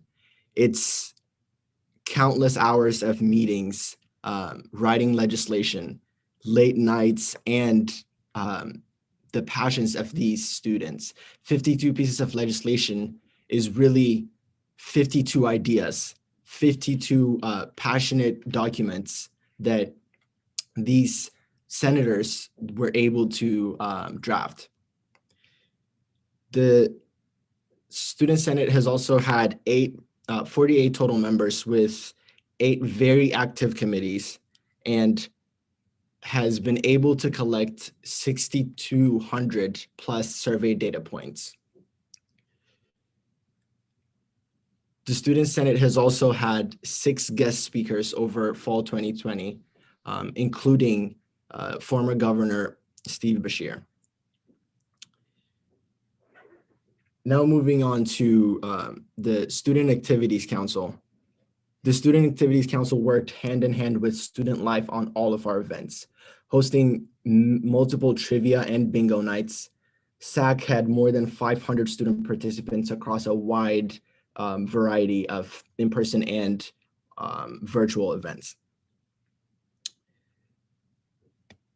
Thinking about the isolation factor of COVID-19, what Student Activities Council has been doing is a true battle against the ramifications and the effects of COVID and Zoom fatigue and COVID fatigue. And although our annual homecomings looked a little different this year, the Student Activities Council was able to keep our EKU traditions alive and well. Hosting multiple events over the week, they were able to get more than 350 participants. And now for the executive cabinet, or the executive branch, we have had an increase of 80% in membership. That is primarily due to new offices that have been created in my office. And we have had just tremendous people that have been doing amazing work. We have worked on 10 initiatives over the course of the semester. For example, our latest one was the Opportunity Bowl game. We were able to partner with EKU football and EKU athletics to provide the Opportunity Bowl shirts. And across the entire fall semester, we've had more than 3,000 student interactions. And what that means is this is all virtual, and we're tracking these over the town halls that we've been able to have outreach on social media. And this is a direct call that we've put out to our campus community, and students have responded.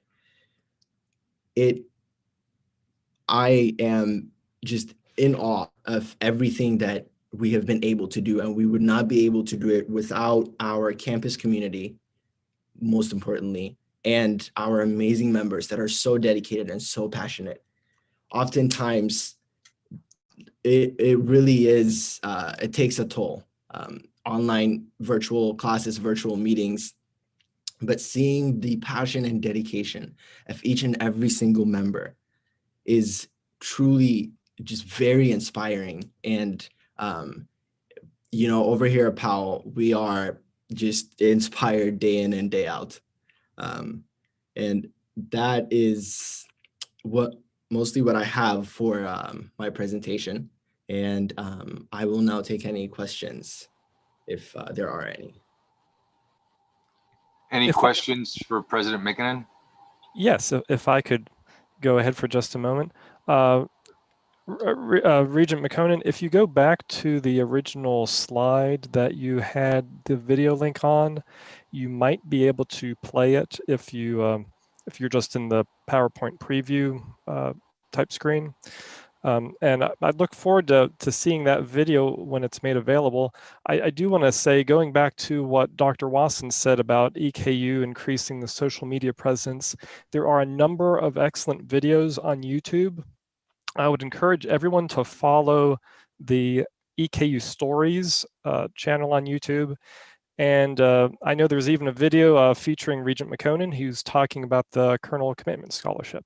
So I thank you for all that you've done with the Student Government Association. I think you've been an excellent president, and I appreciate everything you do. Thank you, Regent Gump. Regent McConan, if you don't mind me asking, what is your major? I am an English and political science major. Outstanding, thank you. And you're on track to graduate in May? I hope so. Sure.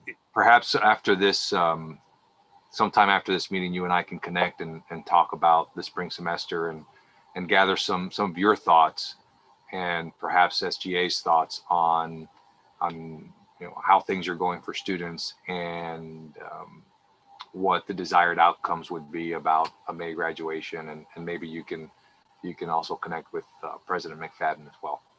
Any other questions for the student body president?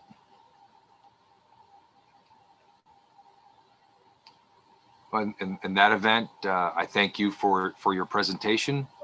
And if it pleases the board, I think we've been at it for about an hour and 40 minutes. How about we take a 10-minute recess? Coming back, I've got 10:40, we come back at 10:50, allow you to get coffee, dump coffee, do whatever it is that you need to do for 10 minutes. And then we'll come back and resume with the president's report to the board. Does that sound fair? Mr. Chair, for our counselors, do we need to move for a recess? Haley's nodding yes, so I move to support your motion or your direction to have a 10-minute recess. I've got a motion on the floor. Is there a second? Second. I've got a motion from Dr. Marion, a second from Regent Collins. All in favor? Aye. Aye. We'll see you again in 10 minutes.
Madam Counselor, will I need to motion back in to reopen the meeting?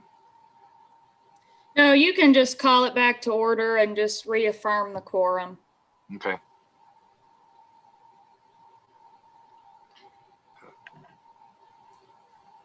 Confirming with the facilitator that we are live. Good to go. Thank you. I call the meeting back to order. Thank you all for agreeing to a 10-minute recess. Next on the agenda is the report of President David T. McFadden. Thank you, Mr. Chair. I'll start with an apology. I have a fairly lengthy update for Ms. Norberg. Please know I will try to stick to the script of my notes that I have so that you can easily transpose that into the official minutes of this meeting. Before I do get started, I do want to say a couple of things. You know, kind of the hallmark of this year, the things that our team has been focused on is innovation and opportunity. And I think we've heard a lot of things this morning in some of our earlier reports, both from our student success and from a financial management standpoint of where we're trying to be innovative and create opportunity. I will add on to Dr. Mackinnon's report that we have begun the process of surveying campus about vaccinations. Post-secondary education is in the phase 2 deployment schedule for the vaccination deployment. As of this morning, we've had about 1,000 responses back from our faculty and staff about our vaccination inquiry. And it looks like about 83% of those have indicated they would be interested in participating in early distribution of the vaccine. So we will be working with the Madison County Health Department, with the Kentucky Department of Public Health and our local healthcare providers to make sure that we are positioned to get that vaccine distributed to our campus as quickly as possible. And very thankful for Dr. Mackinnon for that. In the way of other news, I'll brag on one of our board members for just a minute. Our Vice Chair, Regent Long, and Baldwin CPAs were the Business of the Year recipient for the Richmond Chamber of Commerce earlier last week, I guess. It's been a virtual week of celebration around that. But Alan, great congratulations to you and your firm and the work you've done. I know that your support of the chamber and our local business community during this pandemic has really made a big impact on keeping folks up and going and keeping spirits pretty high about the other side of this pandemic. Thanks, David. I really appreciate that shout out. I really, really do. So I'm going to move into my official report now. To the Regents, a year ago, and it seems like just yesterday at the December board meeting, I was blessed and honored to be named the interim president of my alma mater by this board. I can't thank you enough for the faith that you've not only invested in me, but the team that we have assembled here at EKU to take us through 2020 and far beyond. My first 7 months as interim president were some of the most challenging but rewarding of my entire career at this point. And as it was pointed out by one member of this board, dealing with a pandemic was a very challenging interview process, I will say. But as we gather here today, having made it through one of the more memorable, challenging, and rewarding semesters in the history of our institution, I know that our best days are ahead. I have heard it said many times in my life that hard work is the good work that gets the job done. We have so much good work to do and so much to accomplish in the days, weeks, and many years ahead. One of the hard truths about higher education and so many other public service agencies in the last decade or more is that our dedicated employees who are working hard to serve the public, their communities, and in our case, our students, have not had the investment in them that is earned and very much deserved. As an institution, we are always focused on investing as many resources as possible into our students and their success. As the School of Opportunity, we know that it takes immense resources to deliver on a student experience, on record retention, on degree attainment, and making our campus as healthy and safe as possible. What it takes is a team. It takes a community. It takes a family of caring and committed people who give their very best every day so that EKU can continue to change lives for the better. And to that end, as we reference additional board actions that are to come today, I am announcing to this board our Colonel's Care Employee Initiative. Today, with the approval of our board, as referenced on page 140 of the Personnel Action Report, we are announcing a $1,000 investment into each and every full-time employee who has been here with the university since September 30th of this year. The payment will be in the direct deposit on Wednesday, December the 15th. Myself and the President's Council will be the only full-time employees not participating in this program. I think this is one of the most important investments we have made to this university in the last several years. We have built amazing classroom space in order to provide an incredible learning environment for our students. We have built several new residence halls in order to provide a great accommodation for our students who live here on campus. And we have built beautiful state-of-the-art rec center and upgraded several of our facilities in order to provide top-notch opportunities for our students. But now, and hopefully every year going forward, we will do what is necessary to invest in our people as well. This year's payment is not merit-based, but is intended as a sincere thank you for the incredible work that everyone has done in this most difficult year. From the dynamic and swift shift to a virtual instruction delivery method in the spring, to incredible work that everyone has done in order for us to have a successful fall 2020 semester, they have earned this recognition of a job well done. We not only have a successful semester, but we have a thoughtful and diligent plan for how we were able to save resources throughout the year, post record expense reductions, and be able to make a strategic investment in our employees. We are working hard toward making this investment something that we can do every year. And we will be discussing a permanent cost of living and merit-based compensation plan in the very near future. The institution's success must also be our employees' success. As we navigate 2021 and continue to do the hard work that is needed to make EKU deliver on the promise of opportunity, it is my desire that the administration, in consultation and with approval of the board, can commit to addressing employee compensation at the board meeting immediately following the official certification of institutional enrollment and our previous annual financial performance. That would take place approximately at the board meeting after the end of October in every year. While this initial payment will not immediately become a part of the base pay, it is my intention, based on the institutional performance, that this distribution, along with future increases, can be added as base pay during the annual compensation review process. This is the first step in prioritizing our people who make EKU a premier institution of higher education in Kentucky and far beyond. I want to take a moment and say thank you to everyone on our team for a successful 2020. I know we all are looking forward to turning the calendar over to 2021 and the opportunities that are ahead. We exceeded our financial objections. We transitioned to an all virtual instruction delivery model on about a week's notice. We had a real university experience in fall of 2020, and many doubted that we could do it, and we did it responsibly. That is a true testament to the work that you've done. I owe everyone a huge debt of gratitude, and I appreciate the board's support in the tough but critical decisions we make to ensure a very bright future for our institution. I want to transition to some organizational things that I want to address. I want to take a moment to acknowledge and talk about a newly revamped President's Cabinet, the President's Inclusive Excellence Advisory Council, the newly minted President's Leadership Council, and the President's Council for Institutional Excellence and Innovation. I believe strongly that we have a group of leaders who will help us be the best version of ourselves.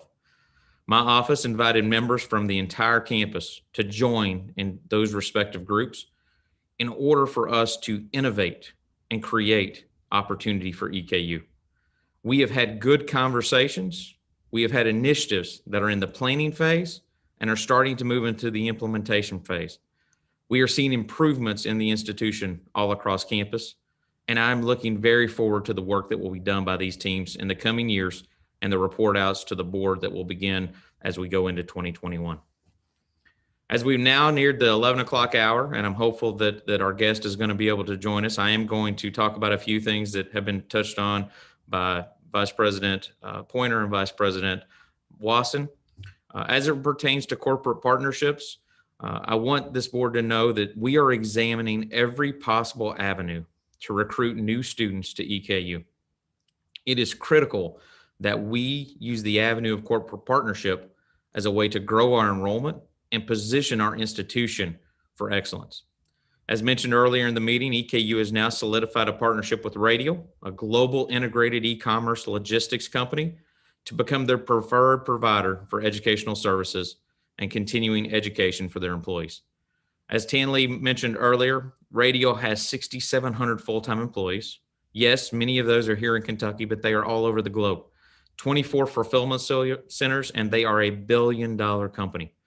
As we think about this partnership and think about how it competitively positions us to be a leader in this space, we are here to be aspirational partners with Radial. Our corporate partnership will be a cornerstone of our new and innovative ways that EKU will grow our enrollment and distinguish us as an institution that has global impact and global reach. I'm very happy to be partnering with my new friend and CEO of Radial, Elias Simpson, to provide those educational opportunities to his employees to better their lives and for them to become a part of the Kernel family. I'll stop there. I'm not sure if Elias has been able to join us this morning.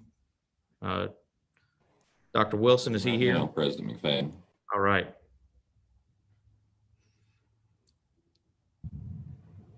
Good morning, Elias.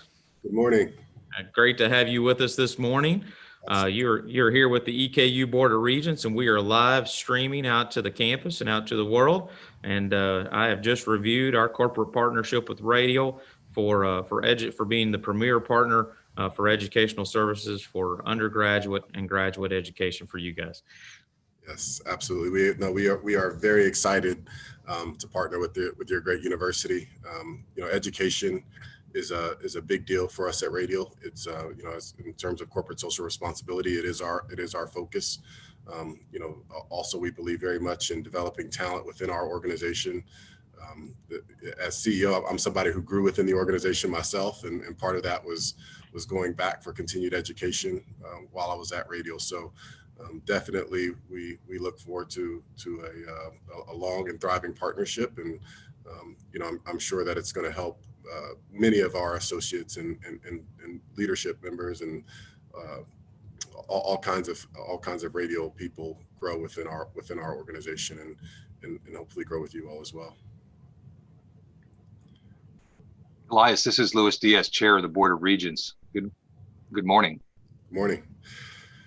I want to take a quick moment. First of all, thank you for joining our phone call. And I do want, on behalf of the board, to thank you for investing in your employees and their educational attainment. And Elias, it is my sincere hope that our partnership will serve your employees' educational needs and our organization's mission to serve students that want to learn. And that as that happens, both of our organizations are the better for it. Thank you. No, thank you, Chair Lewis, and we Chair Diaz, we appreciate that. We definitely believe in the university and are looking forward to the partnership. As I said before, education is important for us, and our organization couldn't be more excited. We shared the announcement internally with our organization, and the level of excitement and interest was very high. So we definitely appreciate the partnership. So thank you for the opportunity. Indeed. Mr. President. Sure. If anyone has questions of Elias, he may field those, or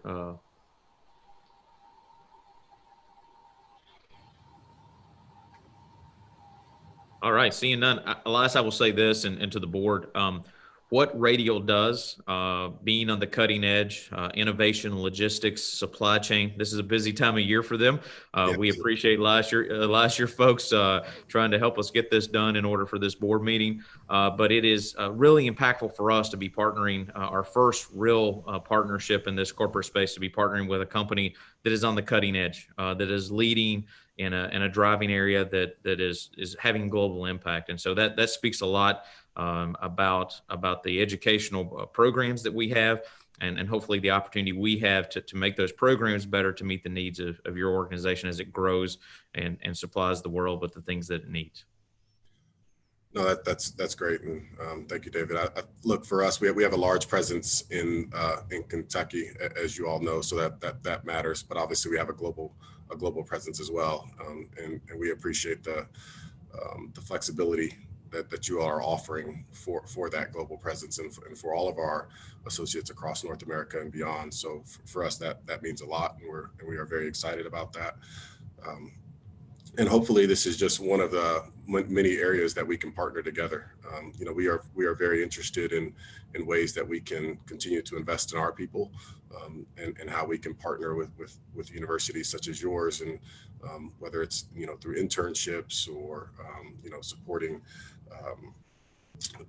supply chain programs or whatever there may be. We are very interested in those opportunities. So hopefully this is just one of the first areas that we're able to partner together, and that there's more of these opportunities as we move on.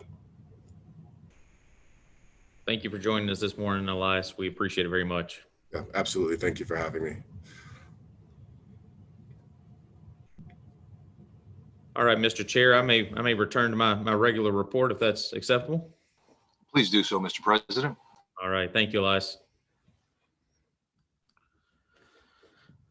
I'm going to transition now and talk a little bit about athletics. The EKU Colonels football season was undoubtedly a unique experience for our university this year. Our student athletes, our coaches, and really everyone who was involved in allowing us to compete this fall. And there were many who were there supporting the Colonels along the way. I firmly believe that our decision to compete this fall was the right one. And it culminated in a win in our inaugural Opportunity Bowl. And that was a monumental moment for us to host our first ever bowl game at Roy Kidd Stadium. While we learned a lot about ourselves during this season, we also learned a lot about other institutions. We learned a lot about other communities, and we've learned a lot about other opportunities. Although percolating for some time now, the COVID-19 pandemic has created the catalyst for change in college athletics. That is just not on the horizon, but it is here. It is accelerated, and it has changed the way that we think, the way that we operate, and the way that we compete. This past decade has brought about widespread changes in conference membership at the Division I level. That includes the FBS, the FCS, and non-football sponsoring conferences. Many of these decisions were driven by TV, media, and market size. It is well known that EKU pursued membership in the Sun Belt Conference during the summer of 2015. Since that time, we have continued to invest in our athletic facilities, right-size our budget, and maintain our commitment to providing opportunities through the award of athletic scholarships. We know that the landscape is beginning to shift yet again. Just this week, news broke that Western Athletic Conference has extended invitations to Southern Utah, Stephen F. Austin, Sam Houston State, Lamar, and Abilene Christian. This round of realignment is certainly going to bring about changes at the FCS level, and that is the level that we currently compete at. We appreciate the fact that while our fan base enjoys the historic opponents provided by our current conference, new opponents created excitement that we haven't experienced recently. It is also well known at this point that EKU is a school that other conferences would welcome having as a member institution. As we consider the opportunities that may come our way, I would want everyone here to know that an automatic qualifying access to NCAA championships, limiting time away from campus for our student athletes, controlling expenses, building new revenue streams, and creating exciting opportunities for our student athletes and fans will be the primary consideration we will give. Even more, being able to control our football future must be a consideration as this landscape continues to shift. Many of these are consistent with priorities for which the Knight Commission on Intercollegiate Athletics just recently released last week in their most recent report.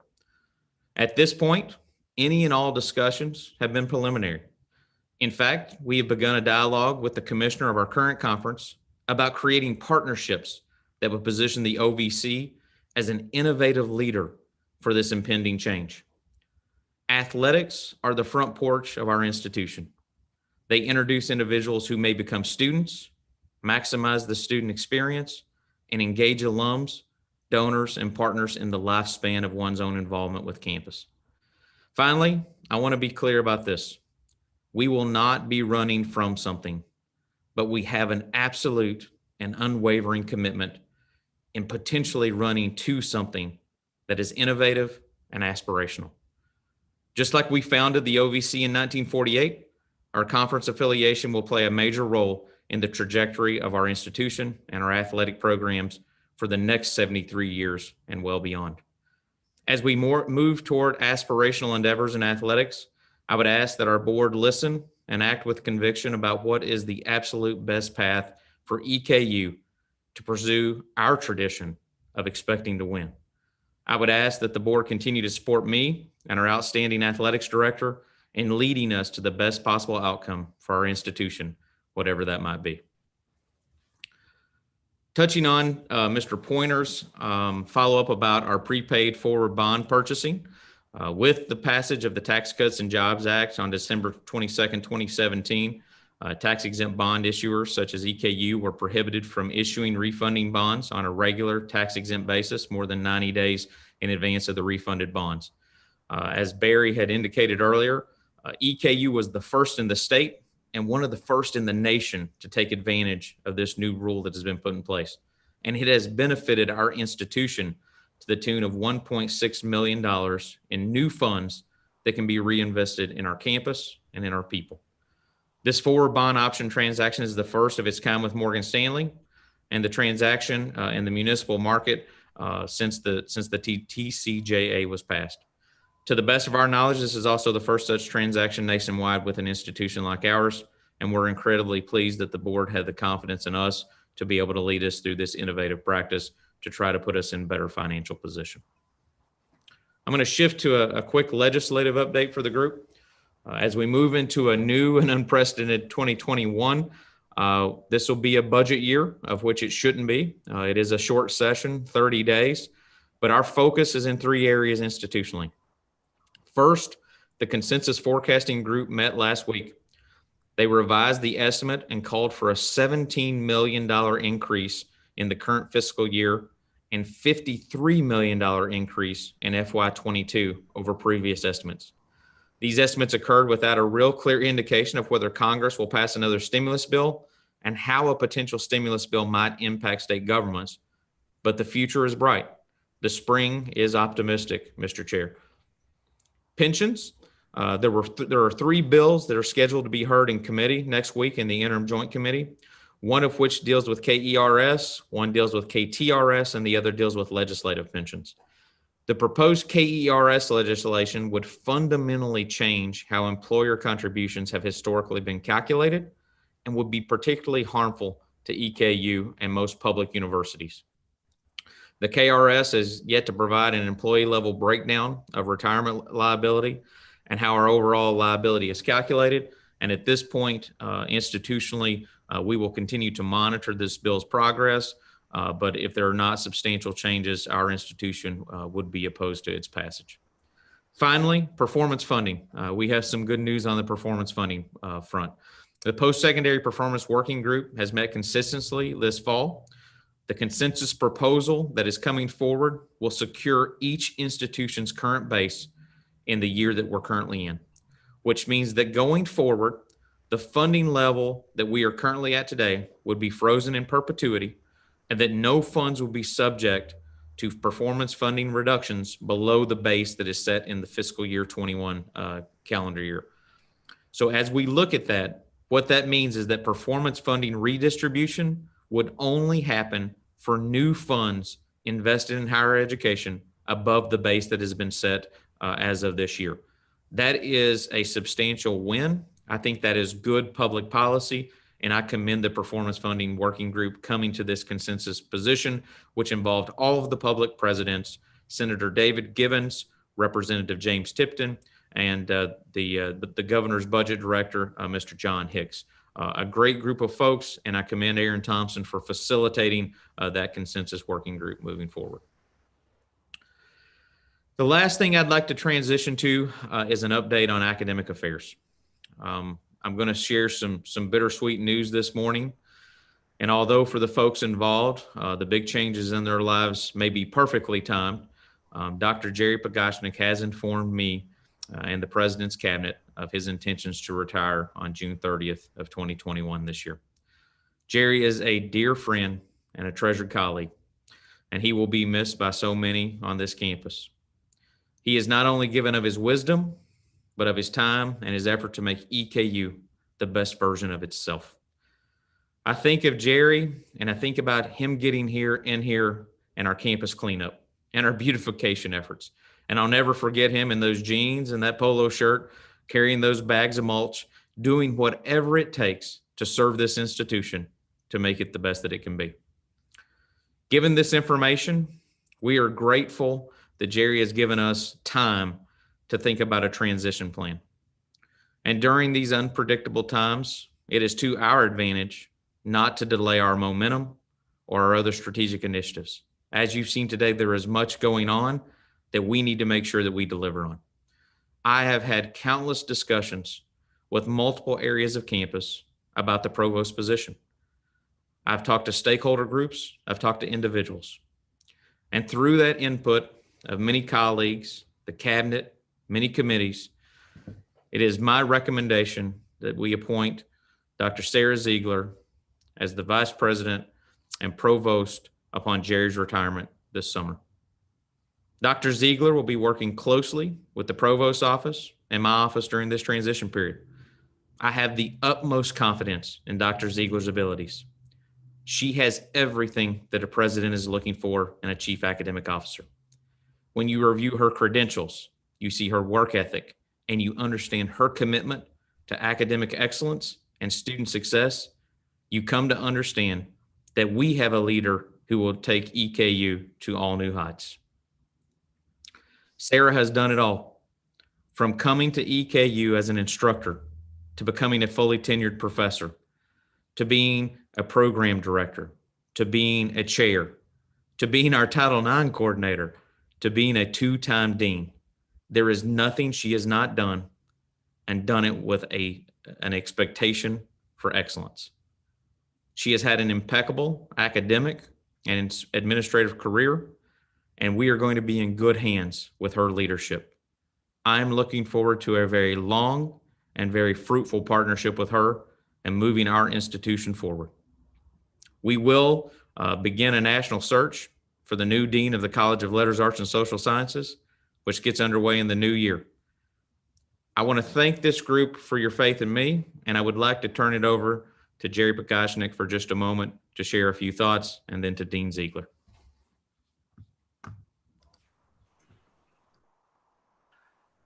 Well, thank you, President McFadden, Chair Diaz, members of the board.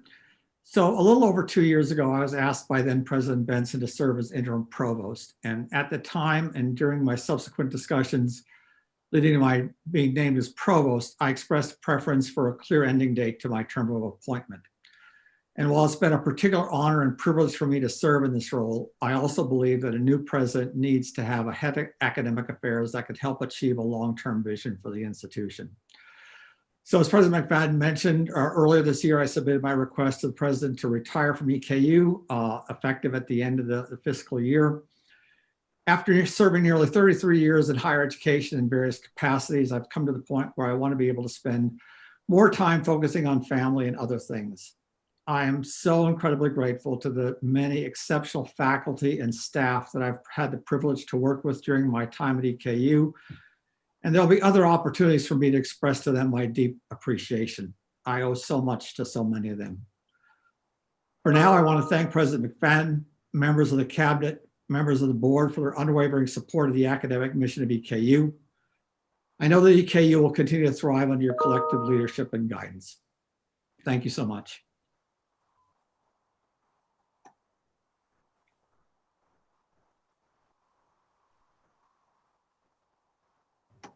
And I'm honored by your confidence in me and your willingness to entrust academic affairs and the welfare of our faculty, our programs, and our students to me. Working with our faculty and staff to weather the pandemic has been hard work, but I consider it a privilege. They have demonstrated resilience, determination, and dedication. We have a strong community with a deep commitment to our mission and our students. I am eager to advocate for and invest in our faculty to provide a rich intellectual experience for our students. I take that responsibility very seriously, and I will rely on the wisdom and collaboration of my fellow faculty members to ensure that our students thrive and that our offerings prepare them for a successful future. Over the next months, Jerry and I will work together on the transition from his leadership to mine, and I am so grateful for his support. We will find a strong and capable dean to serve as my successor. I look forward to meeting with faculty and staff and learning more about their goals and needs over the coming semester. I'm eager to work with and for the EKU community in this new role. Thank you so much. Thank you so much, Dr. Ziegler. Jerry, you have been a dear friend and a confidant and a support. And I know that he won't be far away. And anytime that we need him, he's going to be there available for us. Mr. Chair, I want to thank the board. I want to thank you for placing your faith in me to lead this institution into the next era of excellence. I believe strongly with the team that we've assembled that we will make EKU the best place to learn, to live, and to lead for generations to come. I would entertain any questions that the board might have. Mr. Chair. Yes, Regent Marion. I guess it's obligatory that I actually respond, and I'm happy to do so. I just want to tell the president that, you know, your word and your actions in this particular season has came in perfect time. And, you know, we appreciate you being able, as a faculty member, being able to not only address this topic of trying to take care of our people, looking to committing effort in the long term. And, you know, beyond just obligatory from my earlier comments, from my heart, thank you. You know, this means a lot to a lot of people. And, you know, my connection's unstable. My appreciation goes to the provost, and my congratulations go to our incoming provost, Dr. Ziegler. And thank you, Vice President Pointer, for helping make this, I guess, compensation possible through your work with the bond work and pretty much finding $1.6 million for the institution. It's much appreciated. Thank you all very much for your leadership. Thank you, sir.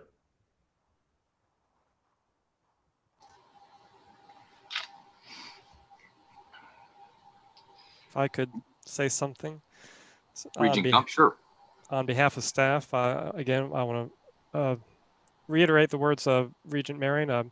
Appreciate Dr. McFadden and his leadership and the ability to find money and give some of that compensation to the faculty and staff who've worked very hard, not only this year, but in past years. And look forward to what the future holds for EKU. Thank you.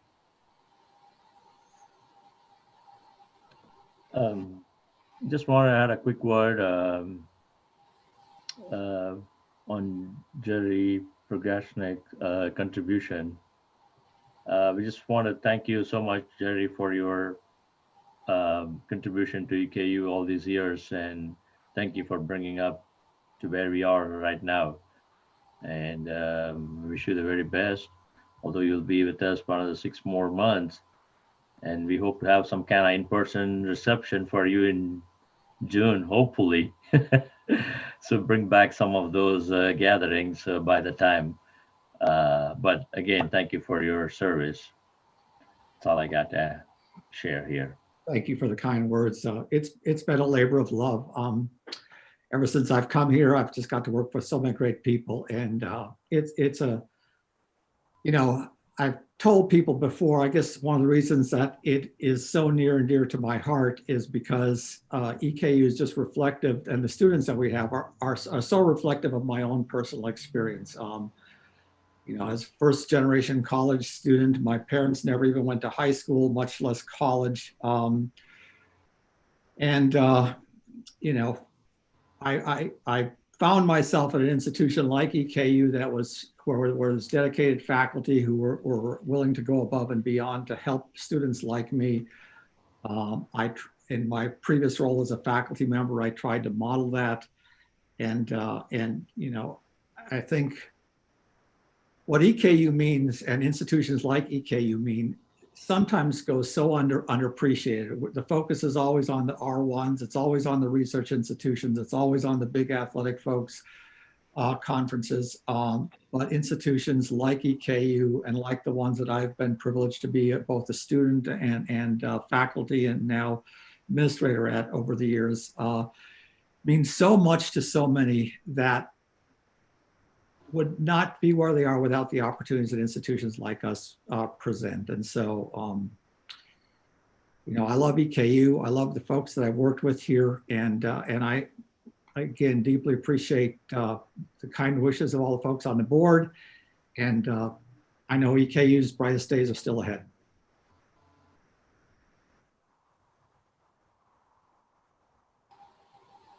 Thank you, Dr. Brigachnik. Mr. President, if you have no more remarks, I will move to the chair's report to the board. And first I'll say that you, Mr. President, you've been really busy. Thank you for that. Jerry, if you'll indulge me and allow me to part ways with the formality and just speak directly to you. You know, you and I had a one-on-one conversation when I found out that you were going to retire, and I knew that you had a time frame in mind when you accepted the position, but it still caught me off guard a little bit, mostly because we're sort of in the midst of a pandemic, but I also understand you know, people have lives and they have life plans, and you really can't delay that. And I just, you know, first, I'm going to tell you, Jerry, that it has always, when we could meet in person and we met more regularly in the last, more in 2019, obviously, than this year, it was always enjoyable to sit in a room with you, capture your energy, and just admire your hair. Truly, for someone such as myself, who does not have the gift that you have, I tell you, if I could, I would, my friend, but I can't, so I don't. But I've always enjoyed it. Always enjoyed interacting with you. You know, there have been times where we dealt with programs, and in 2019 in particular, we pushed to grow programs. We pushed for innovation, and Jerry, you stepped up to the challenge. I can think of a conversation in the Walnut Room where we had a presentation about aviation, and the work that you did in response to that presentation gave our aviation program the opportunity to become one of the top 5 programs in the country. That conversation and the work that you did was a springboard to the conversation that President McFadden and Ethan Witt had with the state legislature to secure additional funding to buy new planes and to transition the Madison County Airport to help support our growing aviation program. After that, you took on the growth of online programs, and there were programs that we knew were capable of driving new revenue, and you took that on and you implemented that all in a very short window of time. And so if you're ever wondering if anyone noticed the work that you did in the time that you were the provost, sir, I did. And it wasn't just leading us through the pandemic. It was repositioning certain key programs. And as we look at the agenda, and we'll get to it later today, we look at the academic affairs agenda, You didn't stop last year. This year, there are some new tweaks, some new programs, some things that we're doing to try to keep EKU as a school that has programs that are interested to the brightest minds that are either working professionals or students coming out of high school, or people that are transitioning their career. And so I really appreciate you. I appreciate you stepping up and leading. You didn't ask to be the provost, you were asked to be the provost. I am sure that it came with difficult decisions that were often challenged by your peers, and you did it, and you did it with grace. So I thank you for that, Jerry. Well, if I could return to favor, Louis, I just wanted to thank you. I just to follow up on your conversation that we had earlier.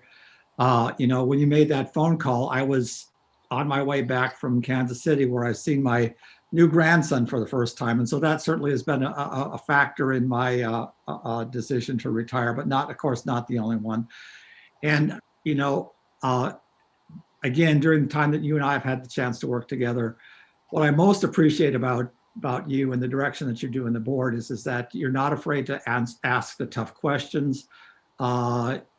We can disagree on things and do that in a collegial fashion. And then, your perspective gives us all ways of maybe looking at things in a different fashion. And I think that's so important as a leader of the board and leader of a great institution. So, it's just been an honor for me to be part of this organization, to be, to work with you and all the members of the board.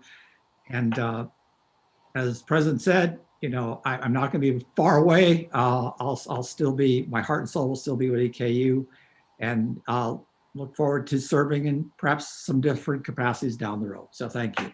Thank you, Jerry. And I'll then turn to Dr. Ziegler. I've watched you and Dr. Ziegler, or Dr. Pogachnik and Dr. Ziegler work together over the past few months. And there's no question that the transition will be seamless. The two of them are professionals, and they work well together. They like each other, and I think that will be a very, very smooth transition for the university. As far as Dr. Ziegler goes, or the dean, as I sometimes affectionately refer to her, she's been with EKU since 1996, and incidentally, 1996 was my first year as a student at EKU, and a lot of you know that I did my graduate work at EKU. I have a master's in public administration, which was a program that the dean was associated with, or an area, the department that she was associated with. And while I never had the privilege of being a student in a class that the dean was teaching, I can remember in the late 90s that my peers in the MPA program always spoke very favorably of Dr. Ziegler. And they spoke favorably about the passion that she brought, the attention that she gave our students, whether it's making sure that the students are prepared for mock trial, not just in the content of their presentation, but in the outfits that they have access to. If she has to make a phone call to make sure that a student has a suit for a mock trial competition, this is something that Dr. Ziegler has done time and time again throughout her tenure with EKU. The dean is someone who always places students first. And when I came back to the board, I came back to EKU to serve on the board. What was true in the late 90s was true in 2016, 17, 18, and now. The dean continues to place students first. And as an institution, that is a value that rises above all other values. We are here to serve students. That's plain and simple. Dr. Ziegler is trusted by the university community of faculty, staff, administrators. She has intimate familiarity with the successes, the challenges, and the opportunity that faculty face every day. And she is going to be a wonderful advisor and mentor for our faculty and the direction of our academic programs. I also want to share that I did a little research on the dean and looked at her credentials and her undergraduate work. And what that showed me is that she has a history, a long history of being a person who takes on complex social problems and tries to fix them. Regent Castro, you'll be happy to know, I think, that the dean's undergraduate thesis at Reed College was the undereducation of Hispanics in the United States. Her dissertation evaluated family service, labor, the family, and legal reform in the United States. This was work that she did, I think, in the 90s. And what it tells me is that even then, the dean had already rolled up her sleeves and preparing to use higher education as a platform to tackle social problems that continue to plague our society today. During unprecedented times, we have a strategic advantage in that we have someone like Dr. Sarah Ziegler that is qualified, willing, and able to step up and lead at our institution. Dr. McFadden, I personally believe that you've made an excellent choice. And if I may say so, I think Dr. Ziegler and President McFadden have complementary skills, not overlapping skills necessarily, complementary skills. There are things that Dr. Ziegler does extraordinarily well that will support David in his role as president. And there are things that Dr. McFadden does extraordinarily well that are probably not things that Dr. Ziegler's interested in doing, or a distraction from the work that she has to do in moving our academic affairs forward. So I'm very pleased with the direction and the choice in provost. Having seen the provost searches that we have engaged with in the past not be fruitful, knowing that we have someone so qualified on campus, this is a no-brainer. And Dr. McFadden, I applaud you for having the courage to do the right thing. Okay, we talked a little bit about the employee investment. That is outstanding. And Dr. Marion, I knew that was coming. I just didn't want to reveal it earlier in the meeting. But it is important that we invest in our people. And I think it's equally important that the investment happen right now in 2020 as we close the year off in full. And I think that $1,000 to our faculty and staff that were with us as of November 30th, 2020, who endured probably the most difficult fall semester in recent memory, if not ever. It's good for us to end the semester and saying, job well done, you are appreciated, and recognizing everything that they've done to keep the doors open and to keep themselves and our students safe. I also accept the challenge, Mr. President, of looking at the budget and thinking about how to replicate this in the next fiscal year. What you have proposed this year is an extremely responsible way to do it. The difficulty often is that when we're talking about raises, we're doing it in March and April when we don't know exactly what our enrollment's going to be. And it's hard to commit yourself to a mandatory increase in operating costs without really knowing what your revenues are going to be. But something like we've done this year, where we have a chance to evaluate what our enrollment was, what our realization rates were, having the state performance-based funding model certified as to what our final appropriation number is going to be, that really gives us an opportunity to reevaluate and do something for our employees as we finish the fall semester. So that is a long-winded way of saying, Mr. President, I accept, I think the board accepts, and we certainly will look for a proposal as we prepare the budget for 21. And again, I just want to compliment you, Mr. President, and the financing team for finding a way to reward employees in 2020. It has been such a hard year.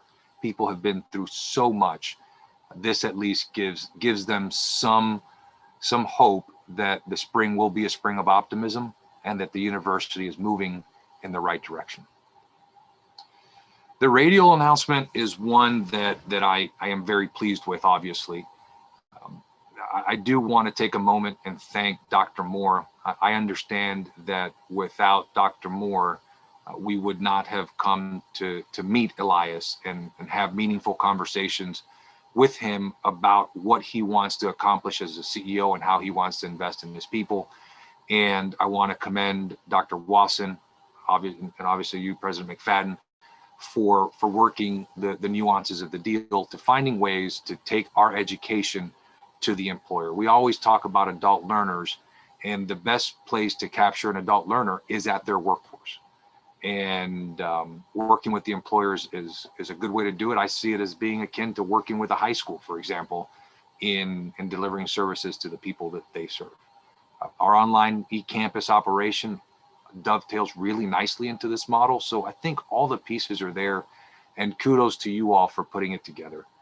I hope that as you all move forward, we will find additional corporate partners and set goals in that regard, but I will leave that to you, Mr. President, to determine what that looks like and how we accomplish. I'll sort of end where we talked a little bit earlier about COVID fatigue. I too am zoomed out. I've quarantined at least 3 different times for contact tracing since March, and folks, it's not easy. You know, as I sit here in this meeting with you all, I have 4 children downstairs who are doing NTI, and I see it in them. They are tired too. All of us are dealing with situations that are less than ideal, but we are lucky that we have good leadership in the state, good leadership in our campus, and thus far, all of us have been able to stay safe. And we're looking at a spring where we now have the notion that vaccines will be available, and it's appropriate for us to plan for success. It's appropriate for me to say to you, Mr. President, what would it take to have a live graduation in May? What kinds of conversations do we have to have in Frankfurt? What are the obstacles? And in spite of the uncertainty, can we achieve that in the same way that we achieved opening and staying open in the fall? The work that you did in the fall has given us tremendous optimism that we can do some very difficult things.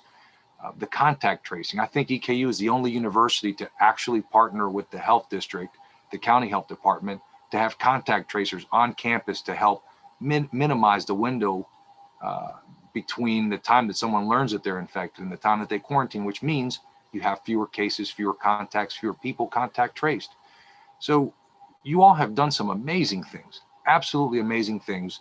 And I want to encourage you to move that forward, and let's see what we can do about a live graduation. It's what students like EUL deserve. It's the right conversation to have. That doesn't mean that we're going to force it. If it can't be done, it can't be done. But we owe it to ourselves and to our students to try. Take that a step further. We also owe it to our students and our prospective students to evaluate the universe of vaccinations, to determine whether August of 2021 can be business as usual or as close to business as usual as possible. That is a tall order. I know that I'm asking a lot. I know that a lot of people are going to have to work really hard to make something like that happen. And I'm open to the notion that, hey, perhaps it doesn't work out. We live in a world where there are variables thrown at us. And if nothing else, we have learned from athletics this year is that sometimes you just have to pivot and adjust. That's okay, but we still have to aspire to do the very best that we can. And right now, the very best that we can is having a live graduation in May and trying to be business as usual in August 2021. I know that the team is capable, and I look forward to seeing how we can put that together, working together. With that, I think my remarks to the president's team and to the board are concluded. And perhaps this is unusual, but if any members of the board have anything that they want to add or supplement, please do not hesitate to do so now.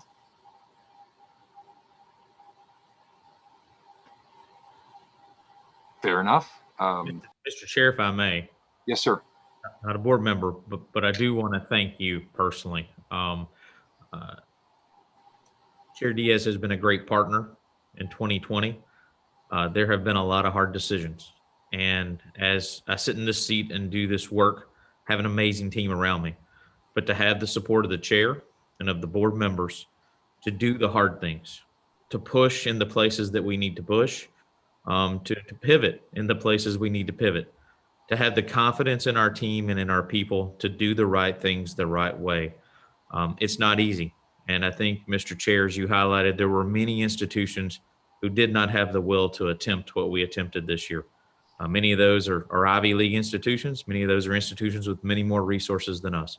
But I just want to personally thank you for your partnership, for your support and your friendship in doing this work together. And I want to thank the board for the support of our team. I know that speaking for the cabinet, we all know that we can do our jobs and do them to the best of our ability, knowing we have a board that will stand firmly with us and behind us in everything that needs to be done.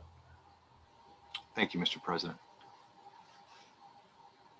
Moving to the action items on our agenda.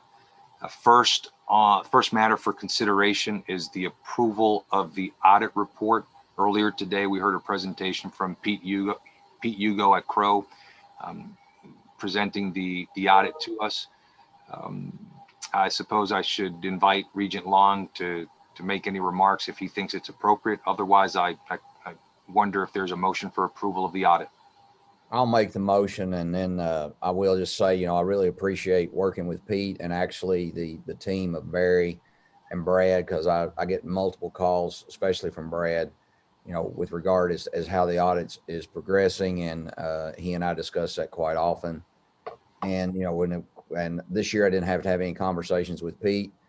You know, they keep pushing the due date back, which they have done. They push it back to December the 17th now, at least for the short form report.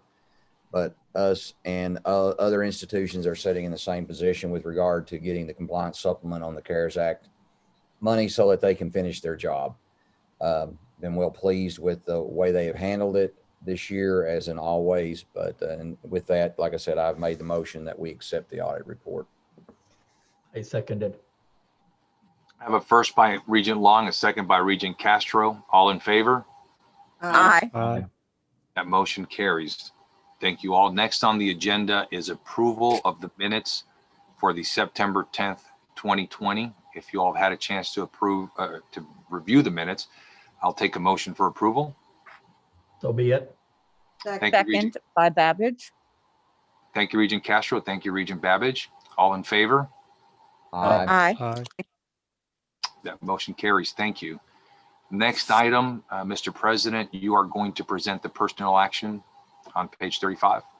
Yes, sir, Mr. Chair. I would reference the board members page 139, the board book. That will begin the personnel report. I would ask the board to pay particular attention to page 140, which highlights the distribution of our Colonel's Care initiative, which is our $1,000 payment to all of our full-time employees as of September 30th.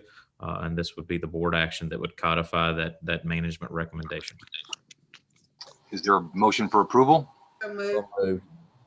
I heard Regent Collins and Regent Long. Collins with the first, Long with the second. All in favor?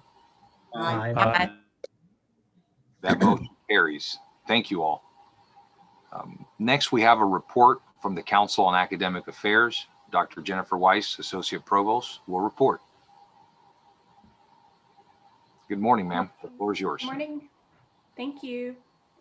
We have 4 items to present to the board for approval from the Council for Academic Affairs. All of these are new programs, and I'd like to begin with the first 3 items in your board packet. That begins on page 41.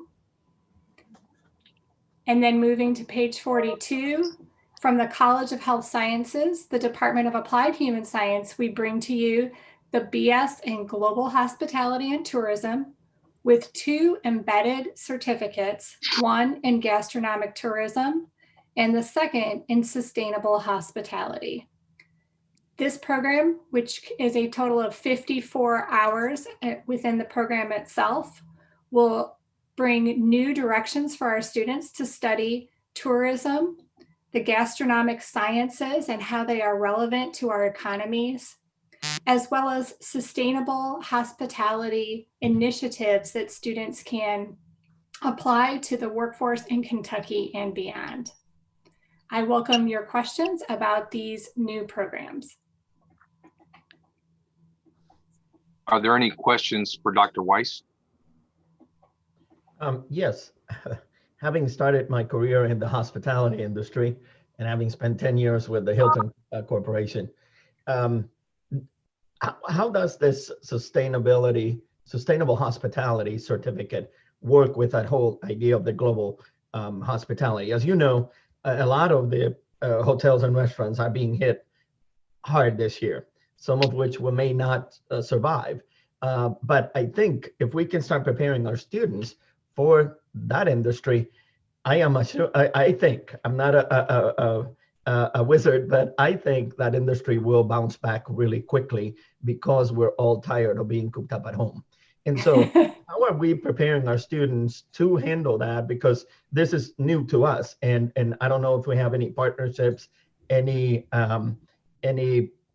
previous work on the hospitality. So can you give me a little bit more of a sense on how we're rolling that out? Sure. Let me tell you a little bit more about the hospitality concentration and certificate. The courses that are offered in this concentration, they're not unique to the United States, but they are unique to Kentucky. So first, this particular certificate and concentration this is a new area that we're able to provide the citizens of Kentucky. The UN hosted a Sustainable Development Summit in 2015 and endorsed a 2030 agenda for sustainable development. And these are the tenets that have formed the courses for this certificate, as well as the philosophy behind the development of the course content. Within this agenda are three main dimensions, which include economic, social, and environmental sustainable development. It's at this intersection between economic, social, and environmental sustainable development that the coursework will prepare students for thinking about these big questions that are impacting the hospitality and tourism industries.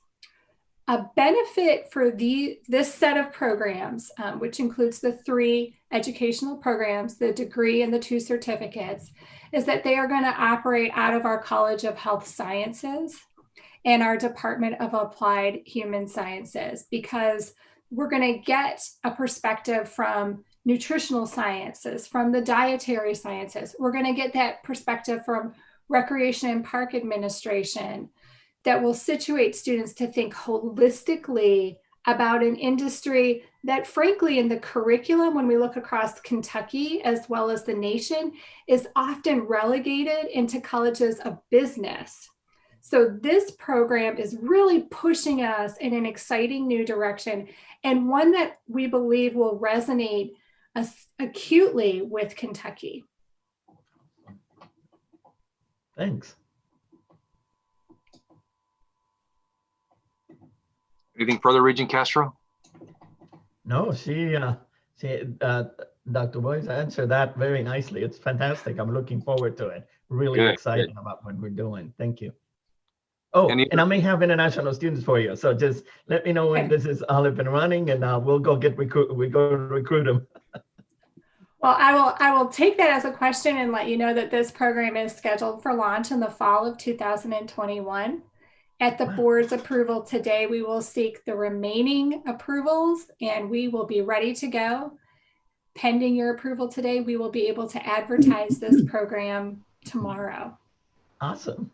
Standing. Yes. Any other questions for the Associate Provost? If there are none, I'm looking for a motion for approval of the action presented. So be it. Babbage moves second. Babbage will second it. Thank you, Regent Babbage. So we've got Regent Castro as a first, Regent Babbage as a second. All in favor? Aye. Aye. Motion carries. Thank you. The second program that I'd like to present is from the College of Letters, Arts, and Social Sciences, from the Department of Art and Design. And this is the MS in Instructional Design in Leadership Technology. This is a 30-hour master's degree that is designed to confer job readiness skills bound by applied theoretical frameworks related to the fields of instructional and e-learning design, as well as corporate training and performance management. And it's that second part of the descriptions that you read about this program that I really want to draw your attention to, because this degree program is housed in class. It's led by people with expertise in design and communicating in a design-centered world. And it is not just about designing educational opportunities in an educational setting. It's also about training those folks in corporate, industrial, and nonprofit settings where continuous training, presenting in this type of format like we are today, is essential for success in their worlds. I welcome any questions you may have about our instructional design and technology leadership proposal. Dr. Wise, if you'll indulge me real quick with a question. In reviewing the materials, I vaguely recall that each of the program actions in this tab are informational items and not items that require a vote. Is that correct? The item I just presented does require your vote for approval because it is a new program. So Okay. the first 4 items are items for approval. We've addressed 1 through 3, which included the global hospitality and tourism major. There, okay, that helps. Any questions about this item for Dr. Weiss? Okay, with that, do we have a motion for approval? So be it. So moved. I'm sorry, was that Regent Castro with the motion That is correct. and Regent Collins with a second? Yes.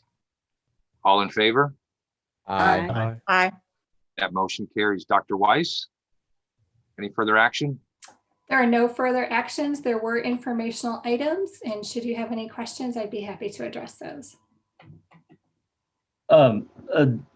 Just one quick question, Dr. Weiss. I saw where these 2 programs and 5 of them are presented here. I'm excited to see those programs being launched in the fall of 2021. But I do have a question where, like, I don't know if you or Dr. Norberg can answer that, but periodically we have been evaluating some programs in the past to see if they are on the right track, whether some of them were put on probation and some of the programs were reevaluated. So I just wanted to see if, at least on the next board meeting, to see where we stand on those, if any of those are still on the right trajectory, and if any of them needs to be tweaked and so on. So maybe you can bring that up on the next meeting. So, but thank you for your effort in getting it all going. Thank you. That's all I got. Sure. We would be happy to present to the board an overview of our annual program review process that we accomplish through a continuous improvement project called our annual planning and assessment reports. That happens every year. We also have every 5-year academic program review process that is an internal process. It is very robust and incredibly helpful for our programs. And then we can also present to the board the results of the recent conversations with CPE in their program review process with the consultants Gray and Associates. Dr. Weiss, and I think what's important to the board is that we verify that your robust program review is working, and that the assessments are ongoing, which I know they are, and they're, to be very straightforward, my very first meeting as a regent on the agenda for consideration were various programs for elimination, and that was in 2016. And then we did more of it later. And I don't know that level of involvement is something that any regent really wants, nor do I think Jerry Pagachnik or Sarah Ziegler want. And I don't think you either. And so I don't want Regent Vesuvidan's question to be interpreted as us trying to revisit those types of conversations. That is not the case. We do not want that level of involvement, but it is important that we verify that program review is happening. We want the institution, the organization, the provost to look at the market, survey the market, and make determinations and frankly, invest in programs that are capable of growth. But the pie is not unlimited, right? If you have new investment, that means that you're obviously looking at things that maybe we tried and are no longer working, and we have to be as courageous as we can be to try new things. We have to have the courage to also say, we tried, it didn't work, let's move on. Fair enough? Thank you. Yes. Yes, ma'am. All right, excellent. Okay, moving to the next item, approval of degree candidates for December. Dr. Jerry Pagachnik.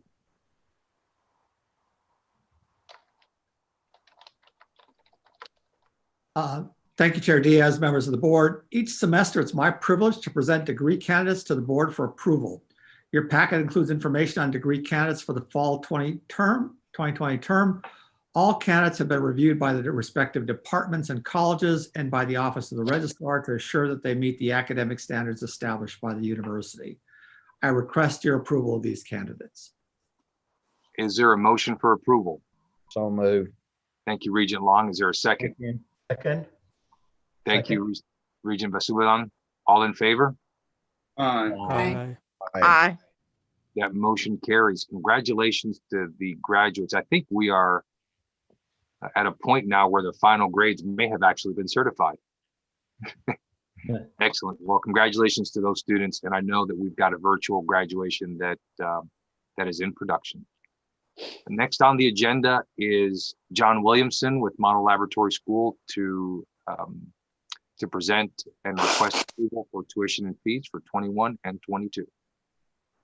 Chair Diaz and members of the Board of Regents and President McFadden, greetings from Model. Before I begin, I do want to say something to Jerry. Jerry, I want to thank you for your support of Model and the Model faculty, especially in your role as provost. It's important to have a good relationship with academic affairs, and I believe we have. And on a personal note, I want to thank you for supporting my vision and where I wanted to go with dual credit. I think it was very similar to yours, so it was probably easy for you, but I do appreciate all your leadership and guidance in the short time that I've been here. And so on behalf of all our faculty, we certainly wish you a great retirement and all the joy and happiness that should come along with that. So hope there'll be more celebrations to come. I think all of you all know that that things are a little different at Model this year, and that's primarily because back in January, after the very careful and conscientious and I guess I would say effective advocacy from Ethan Witt and President McFadden and the leadership of Representative Frazier and Senator Carpenter, Model was codified through House Bill 366 as the Commonwealth's lab school. And we talked about that before, but that has brought some unique challenges and changes for us at Model. First and foremost, we now have a clear mission. We have a clear management structure. Of course, it's the legislation codifies that while we're serving the Commonwealth, we are managed and overseen by the university. We're part of the university, which Model has always been that. But this new legislation establishes a community advisory board as part of the management structure. And I just want to call out that Regent Ty is part of our Model advisory board. And I want to thank you, Regent Ty, for all of the thought that you've been given to the work that we're doing at Model and how we can better serve the university and how we can better serve the community. So I certainly appreciate your guidance and thought and willingness to be part of this important work. Been my pleasure, John. While I won't go into all of the changes today, I know that that some of you are very interested in what that means for you in terms of a Board of Regents. And Dana Fole and I are working now on a presentation for you, an orientation that's much more informative, and we'll be able to answer all of your questions. So that's coming soon to a theater near you. And I think David is, President McFadden is going to speak to that at the end, but you will be given more information. What I do want to tell you today is that Model is evolving and becoming a more integral part of the university. And that is a very, very good thing. I'm happy to report that this year we have more undergraduate students than ever before on our Model campus. Part of that is because of the pandemic. Other public schools would not allow students to come in and do practica and observations and student teaching, and we certainly welcomed all the EKU students into our building as we were in school. So we have a stronger partnership with the College of Education. We have a stronger partnership with the College of Nursing, where nursing students are providing informational sessions for our students. We have interns from social work, the social work major. We have interns from psychology and interns from occupational therapy. So we are super excited to have more, to be a playground and learning space for undergraduates at EKU. We've also forged a collaboration with the College of Letters, Arts and Social Sciences and the College of Ed to address the teacher pipeline problem. We have a new pilot program we'll start in the spring. And we do now have joint faculty appointments with class. So I want to say to you, Sarah Ziegler, thank you for being so willing and open to partnering with us at Model. I know that you see the value of Model and for the university. And I have to also say congratulations in your new role, and I look forward to even greater collaboration and how Model can help support the university's mission. In terms of our K-12 work, which goes beyond Model, we also support the university in that way. We're reimagining dual credit. We are finding new ways and exploring new opportunities to get more students on from other school districts across the state onto EKU's campus. And new learning experiences for them. So there's a lot of things going on in terms of K-12 education and how it can support the university.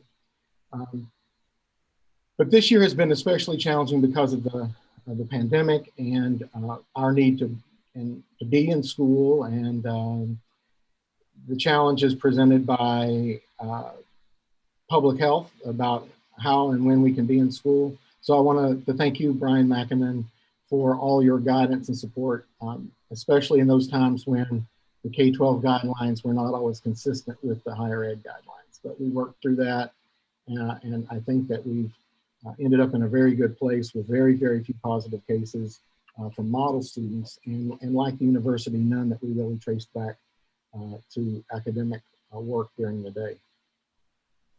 But Chair Diaz and President McFadden, I do echo your sentiment in saying goodbye to 2020. I'm ready for it to be gone. I think our faculty, they're ready for it to be gone too. And we're really excited to look forward to 2021. I will tell you, just remind all of you that Model has been in school every day that we have been allowed to be in school. Our faculty wanted to be here. Our faculty believe that in-person instruction is best for the pedagogies that we use that are very constructivist. Where we get students to create, perform, and design. And the best way to do that is when we're in the room with them. So we have been open every day that we possibly could be. Our faculty, like your faculty, President McFadden, have been resilient, flexible, caring, but they've also had to be learners because online teaching is not something that we've really been experienced with over here at Model. And our students have been very compliant and willing to do whatever it takes in terms of new procedures and rules and safety and health because they too want to be in school. So with all that being said, it's been a good year, but a little bit more challenging than normal. I'll now pivot to the real agenda item, Chair Diaz, which was about the tuition for next year. And I know we're a little early in asking for approval, but our next opportunity would present a little challenge for us because we need to start our recruitment efforts now, and families are asking what our tuition rates will be. I need to share, can someone confirm that my slides are on the screen? They are. Great, thank you. So just a few fast facts for 2021. We have 646 students enrolled in grades K through 12 at Model. Of that 646, there are 117 students who chose to do remote learning. So about 18% of our students were on remote learning, and 82% of students chose to be face-to-face. Now keep in mind though, that now everyone is on remote due to the governor's orders. Overall, we have about 64 fewer students than in 2019-2020, and as you can see, that's about 10% drop. That's significant for us. We did enroll 102 new students for fall of 2020, but we had 110 of our students, our current students and families, withdraw. And I just want to show you very, very briefly this heat map to show you why parents have told us that they're leaving in terms of self-reporting it. And if you look, what's really interesting in this heat map are these green bars, because each cell represents a student who has left model sometime between this time last year and now. And you'll see that there are a lot of parents who are reporting the reason they're leaving is due to tuition costs. 36 of them, about a third of our students who've left, report because of tuition. And what's really troublesome for me as I look forward and for future years is a lot of those students who are leaving because of tuition costs are in our younger grades. It stands to reason these may be families where through their careers they've not evolved or progressed in higher paying jobs, or maybe they've lost their jobs due to the pandemic. But when you lose students, you typically don't get them back. And so while we've lost them in the primary grades, we will carry that through for years to come. So we're very conscientious at Model about student retention, just like you are at the university. And we have to be very, very thoughtful and mindful about how tuition costs affect parents' abilities to pay for this type of education. So as we look ahead, we need to secure enrollment for our current students to see how many of them are going to be returning. And we usually do that in February and March with a deposit to hold a seat. For 21-22, we have 161 new applications, and we will continue to do targeted marketing and community awareness to attract students to Model. So today, what I'm asking the Board of Regents to do is to approve the tuition rates for 2021, and after conferring with President McFadden about the margin that would change whether you increased by a certain percentage and how many students you might lose by that, we believe that the net loss would be greater by increasing tuition. So I'm recommending to you as the Board of Regents to approve Model's tuition rates for 2021, keeping them the same rates as they were for 1920.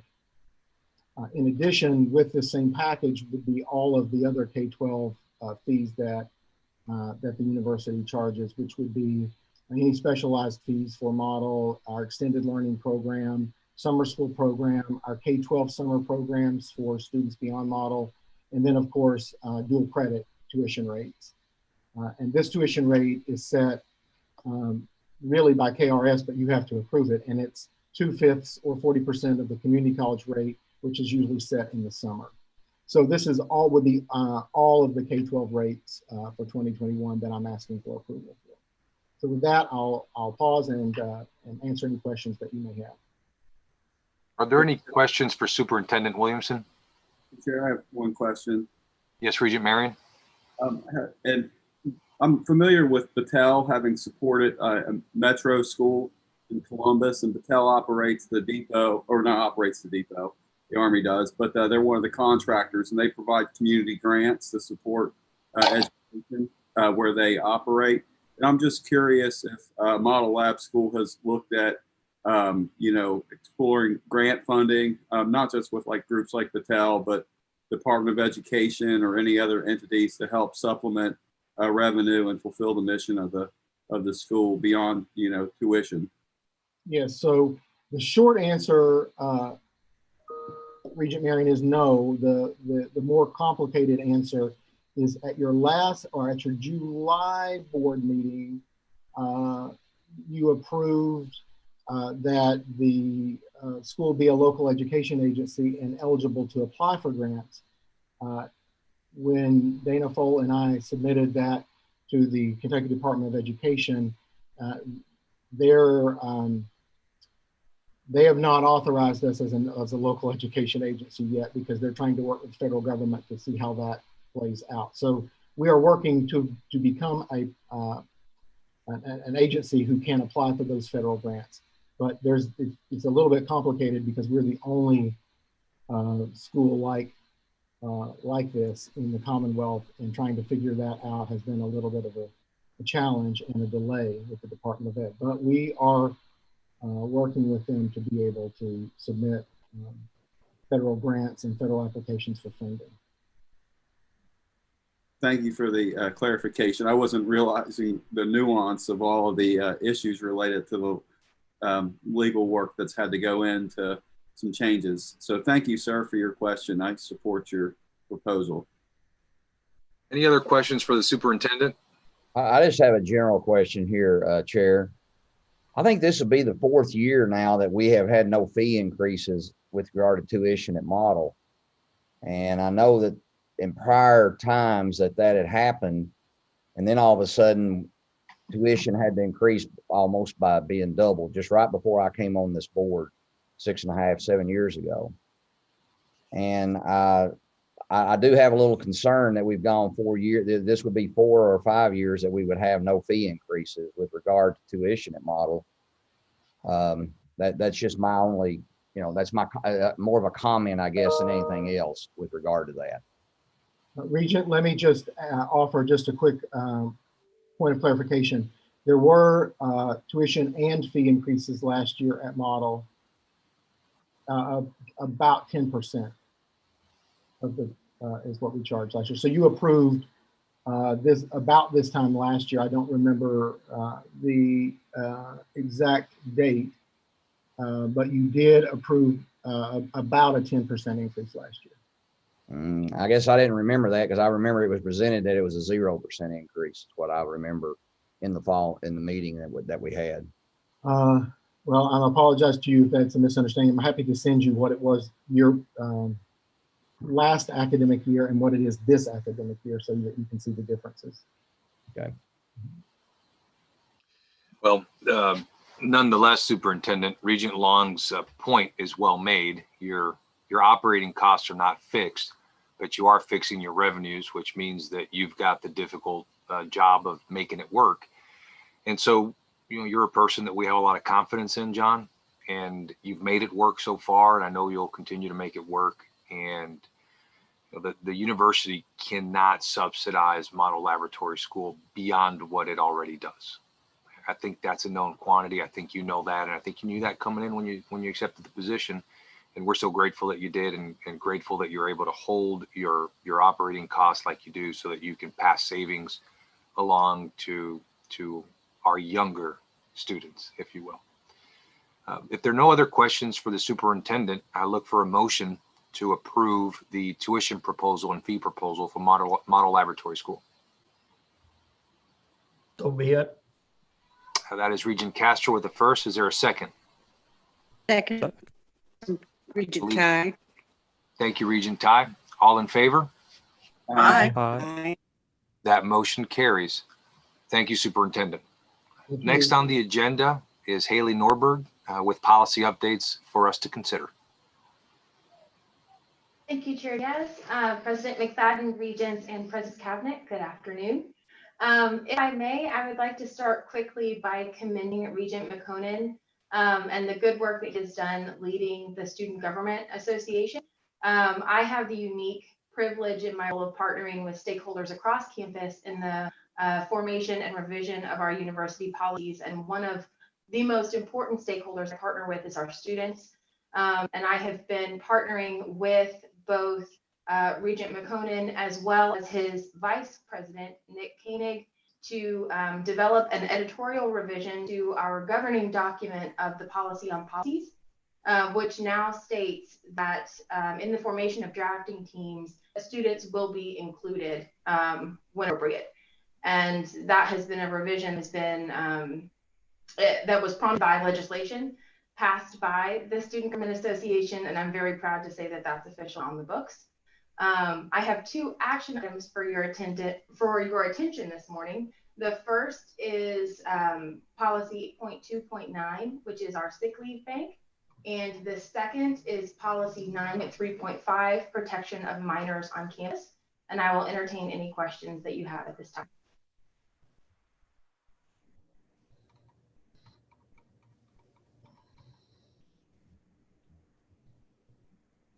So apologies, I was on mute. Any questions for the Associate Counsel? There being none, is there a motion to approve policy 8.2.9 and policy 9.3.5? So moved. Thank you, Regent Long. Is there a second? Second. Thank you, Regent Castro. All in favor? Aye. Aye. Motion carries. Thank you.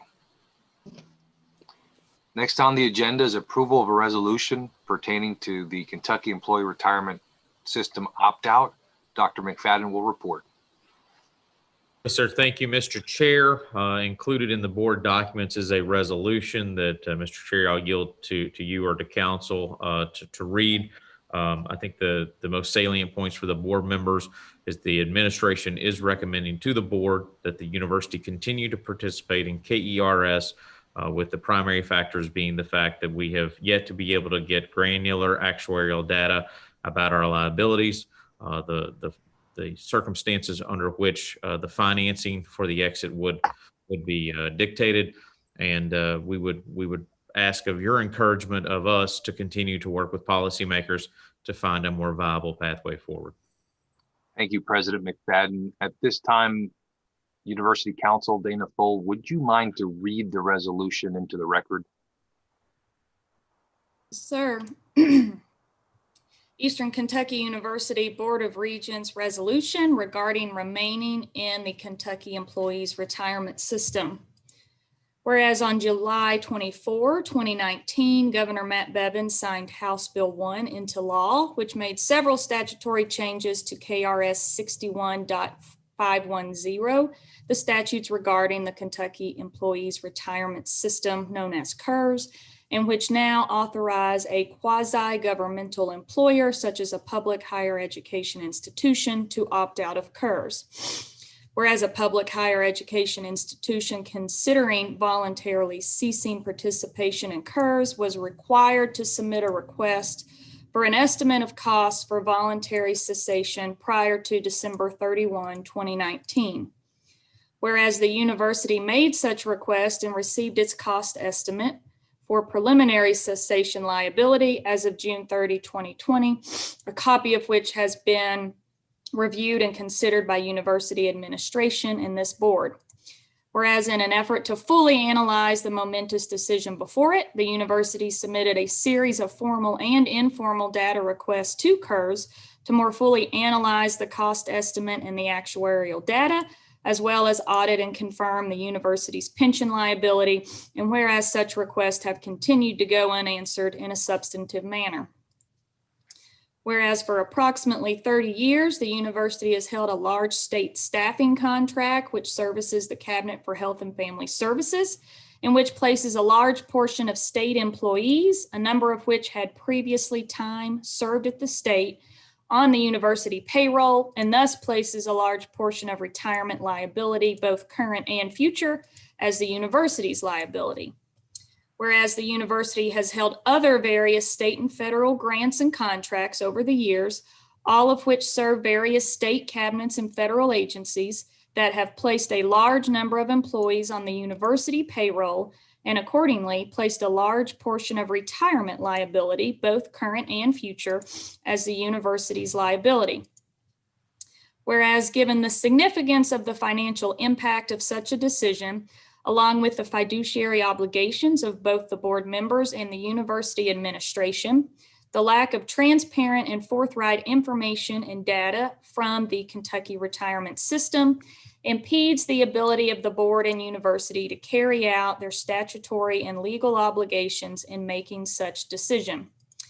Whereas the board must affirmatively decide whether to cease participation in KERS, and if it so chooses to cease participation, must adopt a resolution and submit it to KERS prior to January 1, 2021.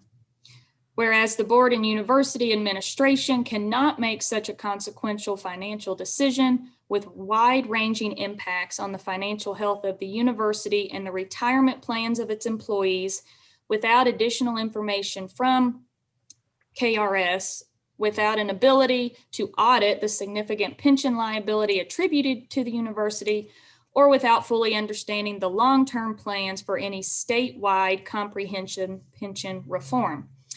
Now be therefore resolved that the Eastern Kentucky University Board of Regents hereby direct and implore the university administration to more aggressively seek the required data and information from the Kentucky retirement system in order to fully analyze and audit its full pension liability. And the Board of Regents further rejects any path of voluntary cessation from KERS at this time. Done this 10th day of December 2020 by the Board of Regents of Eastern Kentucky University. Having heard the motion, is there a move for approval? So be it. Regent Castro, is there a second? Second. Be a second from Regent Long. Any discussion? There being no discussion, all in favor? Aye. Aye. That motion carries. Thank you, University Council, for doing that for us. We have already handled the next item on the agenda, which is the resolution pertaining to Madison Lipscomb, our former student body president. Next on the agenda is the approval of our regularly scheduled board meeting dates for 2021. We had previously been in the habit of establishing that at the beginning of the calendar year, and we're trying to do that towards the end of the year so that we can publish that a little faster. And I think the University Council has connected with each of you to ensure that these dates work. Operating under that assumption, I look for a motion for approval. So moved. Babbage. Thank you, Regent Babbage. I see you. Thank you for the motion. Is there a second? Second. Thank you, Regent Castro. All in favor? Aye. Aye. Aye. That motion carries. The last action item on the agenda is approval of the contract for the president. I believe that everyone has had an opportunity to look at the contract. I think that all of you, or well, I shouldn't say that. I know that some of you have provided comments to the University Council and that those comments have been incorporated. The contract is before you. Is there a motion for approval of the contract? So be moved. it. I believe Second. that is motion by Regent Castro. The second is Babbage. Babbage or anybody and everybody. Regent Babbage. I have to see you for it to count. Oh, sorry. There you go. Okay, Gotta thank keep it you. legal. Otherwise, I'll get a phone call from Dana saying we have to redo the vote. Let's not do that. I've got a second from Regent Babbage and a first from Regent Castro. All in favor? Aye. Aye. That motion carries. And Haley, I think we made it through the action items with your first and your second. So, Mr. Chair, if you don't mind, I believe Dr. Pogachnik had one additional comment as it related to the contract for the president. that is correct. Jerry, I apologize for that. I sort of got on a roll there and missed my cue. That's no problem at all. Chair Diaz, members of the board, as leader of the institution, the president of the university is an integral part of the faculty. With the recommendation of the School of Business and the Dean of the College of Business and Technology, I'm pleased to recommend Dr. David McFadden for tenure in the College of Business and Technology and rank of Professor of Business Administration. I ask for your approval of this recommendation. Dr. Brogachnik, that recommendation is approved because tenure of the president is incorporated in the contract for president. That has been something that is standing in that contract for some time. I should have asked for your recommendation prior to asking the board for approval of the contract. I knew that your recommendation was ready and that you had done the work without having have been solicited to do the work. That was something I know that is important to you and that you wanted to raise your hand and share your opinion on the matter. And I thank you for doing that. And I sincerely apologize for getting my process out of order, sir. I'm sure it won't make any difference. I think we have some consensus around this issue. Thank you, sir. The next item is executive session. let's see, I've got a cheat sheet somewhere that my trusted counsel has provided for me to make sure that we do this right. The board now requires to go into closed session for the purpose of discussing proposed or pending litigation. This action is authorized under KRS 61.8101C. At this time, the board will entertain a motion pursuant to KRS 61.815 to adjourn to closed session. In closed session, no action will be taken, and I will state as much when we return into open session. Is there a motion for a closed session? So moved. I've got a motion from Regent Long and a second from Regent Collins. All in favor? Aye. Aye. That motion carries. I think there's going to be a breakout room that we can all leave and join or something to that effect that the facilitator will provide. Is that correct? Yes, I'll open that now if that's okay.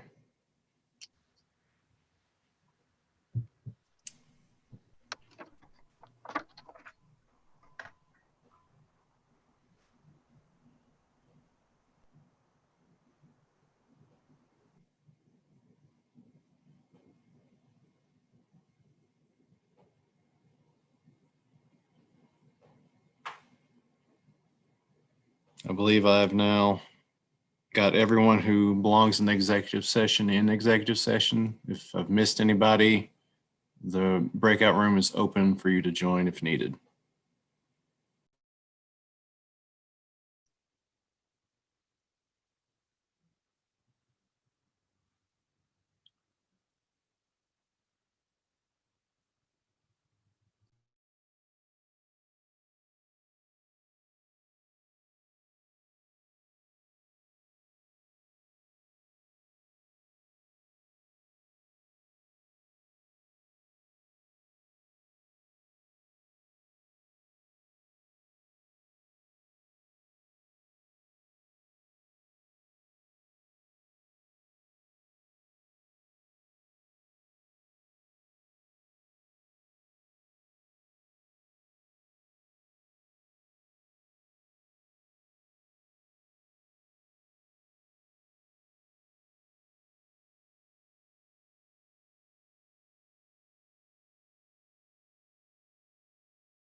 separately secured piece. So I think it'll just be.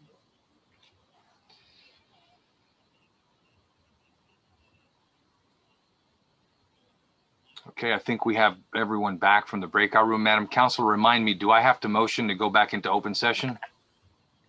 You do on this one. Thank you, ma'am. Is there a motion to return to open session? So moved. It's a motion by Regent Long and a second by Regent Marion. Thank you, gentlemen. For the record and for the minutes, I want to emphasize that no action was taken in closed session. And I'd like the minutes to reflect that. We had robust conversations during closed session about potential litigation and consequences of action or inaction by others. And what I can say, Mr. President, from those discussions is the direction of the university is a positive one, a very positive one. Your report today was a breath of fresh air. The raises that we're providing to the employees is something that's very positive. It's been needed for a while, and I'm glad that you were able to deliver that. The partnership with radio, the ability to promote someone who started at our institution as an instructor and can rise up over time and become the provost. Today, there are people who are starting their career at EKU and are instructors, and by promoting Dr. Ziegler to provost, you are telling those instructors that they have an opportunity to grow within this institution to the highest possible level within the academic ranks. And that is a positive message.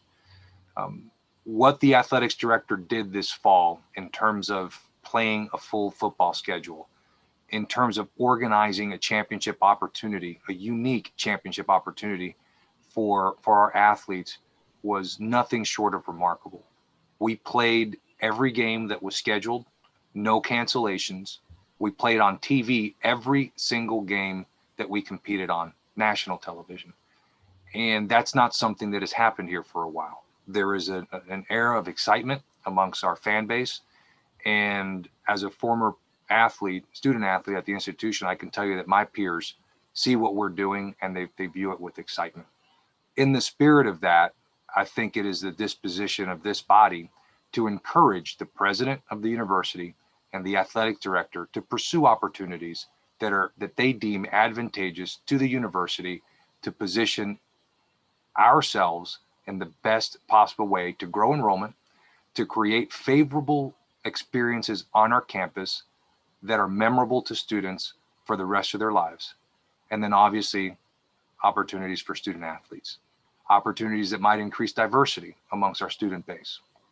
And so with that, we do want to encourage you to move forward. We understand the risks, but we want you to move forward, and we want you to take opportunities where they might exist. And to the extent that action is taken, we'll look for an opportunity to ratify those as is necessary. With that, Mr. President, I wonder if you have anything that you would like to add. Mr. Chair, just a big thank you to this board for their support during this very unprecedented year. As Mr. Williamson indicated, I think we all are looking forward to turning the calendar on 2020. I would be remiss if I did not say to our fall 2020 graduates, a big congratulations to them. They have endured, they have persevered, and they are going to go out and change the world. And so if you have a chance tomorrow, please join us for our virtual commencement. It is not what we want it to be. And Mr. Chair, my commitment to the students when we announced in the fall that we were going to have yet another virtual commencement exercise this fall is that in the spring, we are going to do everything humanly possible to partner with our local organizations, state health officials, and others to make sure that we can have as normal of a face-to-face graduation experience as we possibly can. We would just ask the Regents to maybe block off a couple of weeks of time for those of you who want to participate. We will make this work for the benefit of our students. And so I'm just very thankful to the board for their support. Looking forward to 2021. There are exciting things ahead. Thank you, Mr. President. Does anybody else have anything they want to add before I look for a motion for adjournment? All right, is there a motion to adjourn? So be it. Thank you, Regent Castro. Thank you, Regent Collins, for a first and a second. All in favor? Aye. Aye. Everyone, respectful of every faith and respectful of all of our colleagues on campus, I do want to wish everyone a Merry Christmas, Happy Holidays, Happy Hanukkah, whatever it is, whatever your faith is. I want you to have an enjoyable, safe holiday with family. Keep your culture of compliance, continue to wear your masks. And as the governor likes to say, we'll get through it and we'll get through it together. Mr. Chair. Sir. One thing I forgot. We do have a big announcement we've got on Monday of next week. You can join us at eku.edu/announcement, 10 a.m. on Monday the 14th. We've got a big announcement coming out of Dr. Wasson and Mr. Pointer's office that is going to be a game-changing strategy to keep us the school of opportunity. We look forward to that announcement, sir. Thank you. Anxiously looking forward to that announcement. You all have a great one. Thank you for your attention and time today. Thank you. Bye. Bye. Everybody.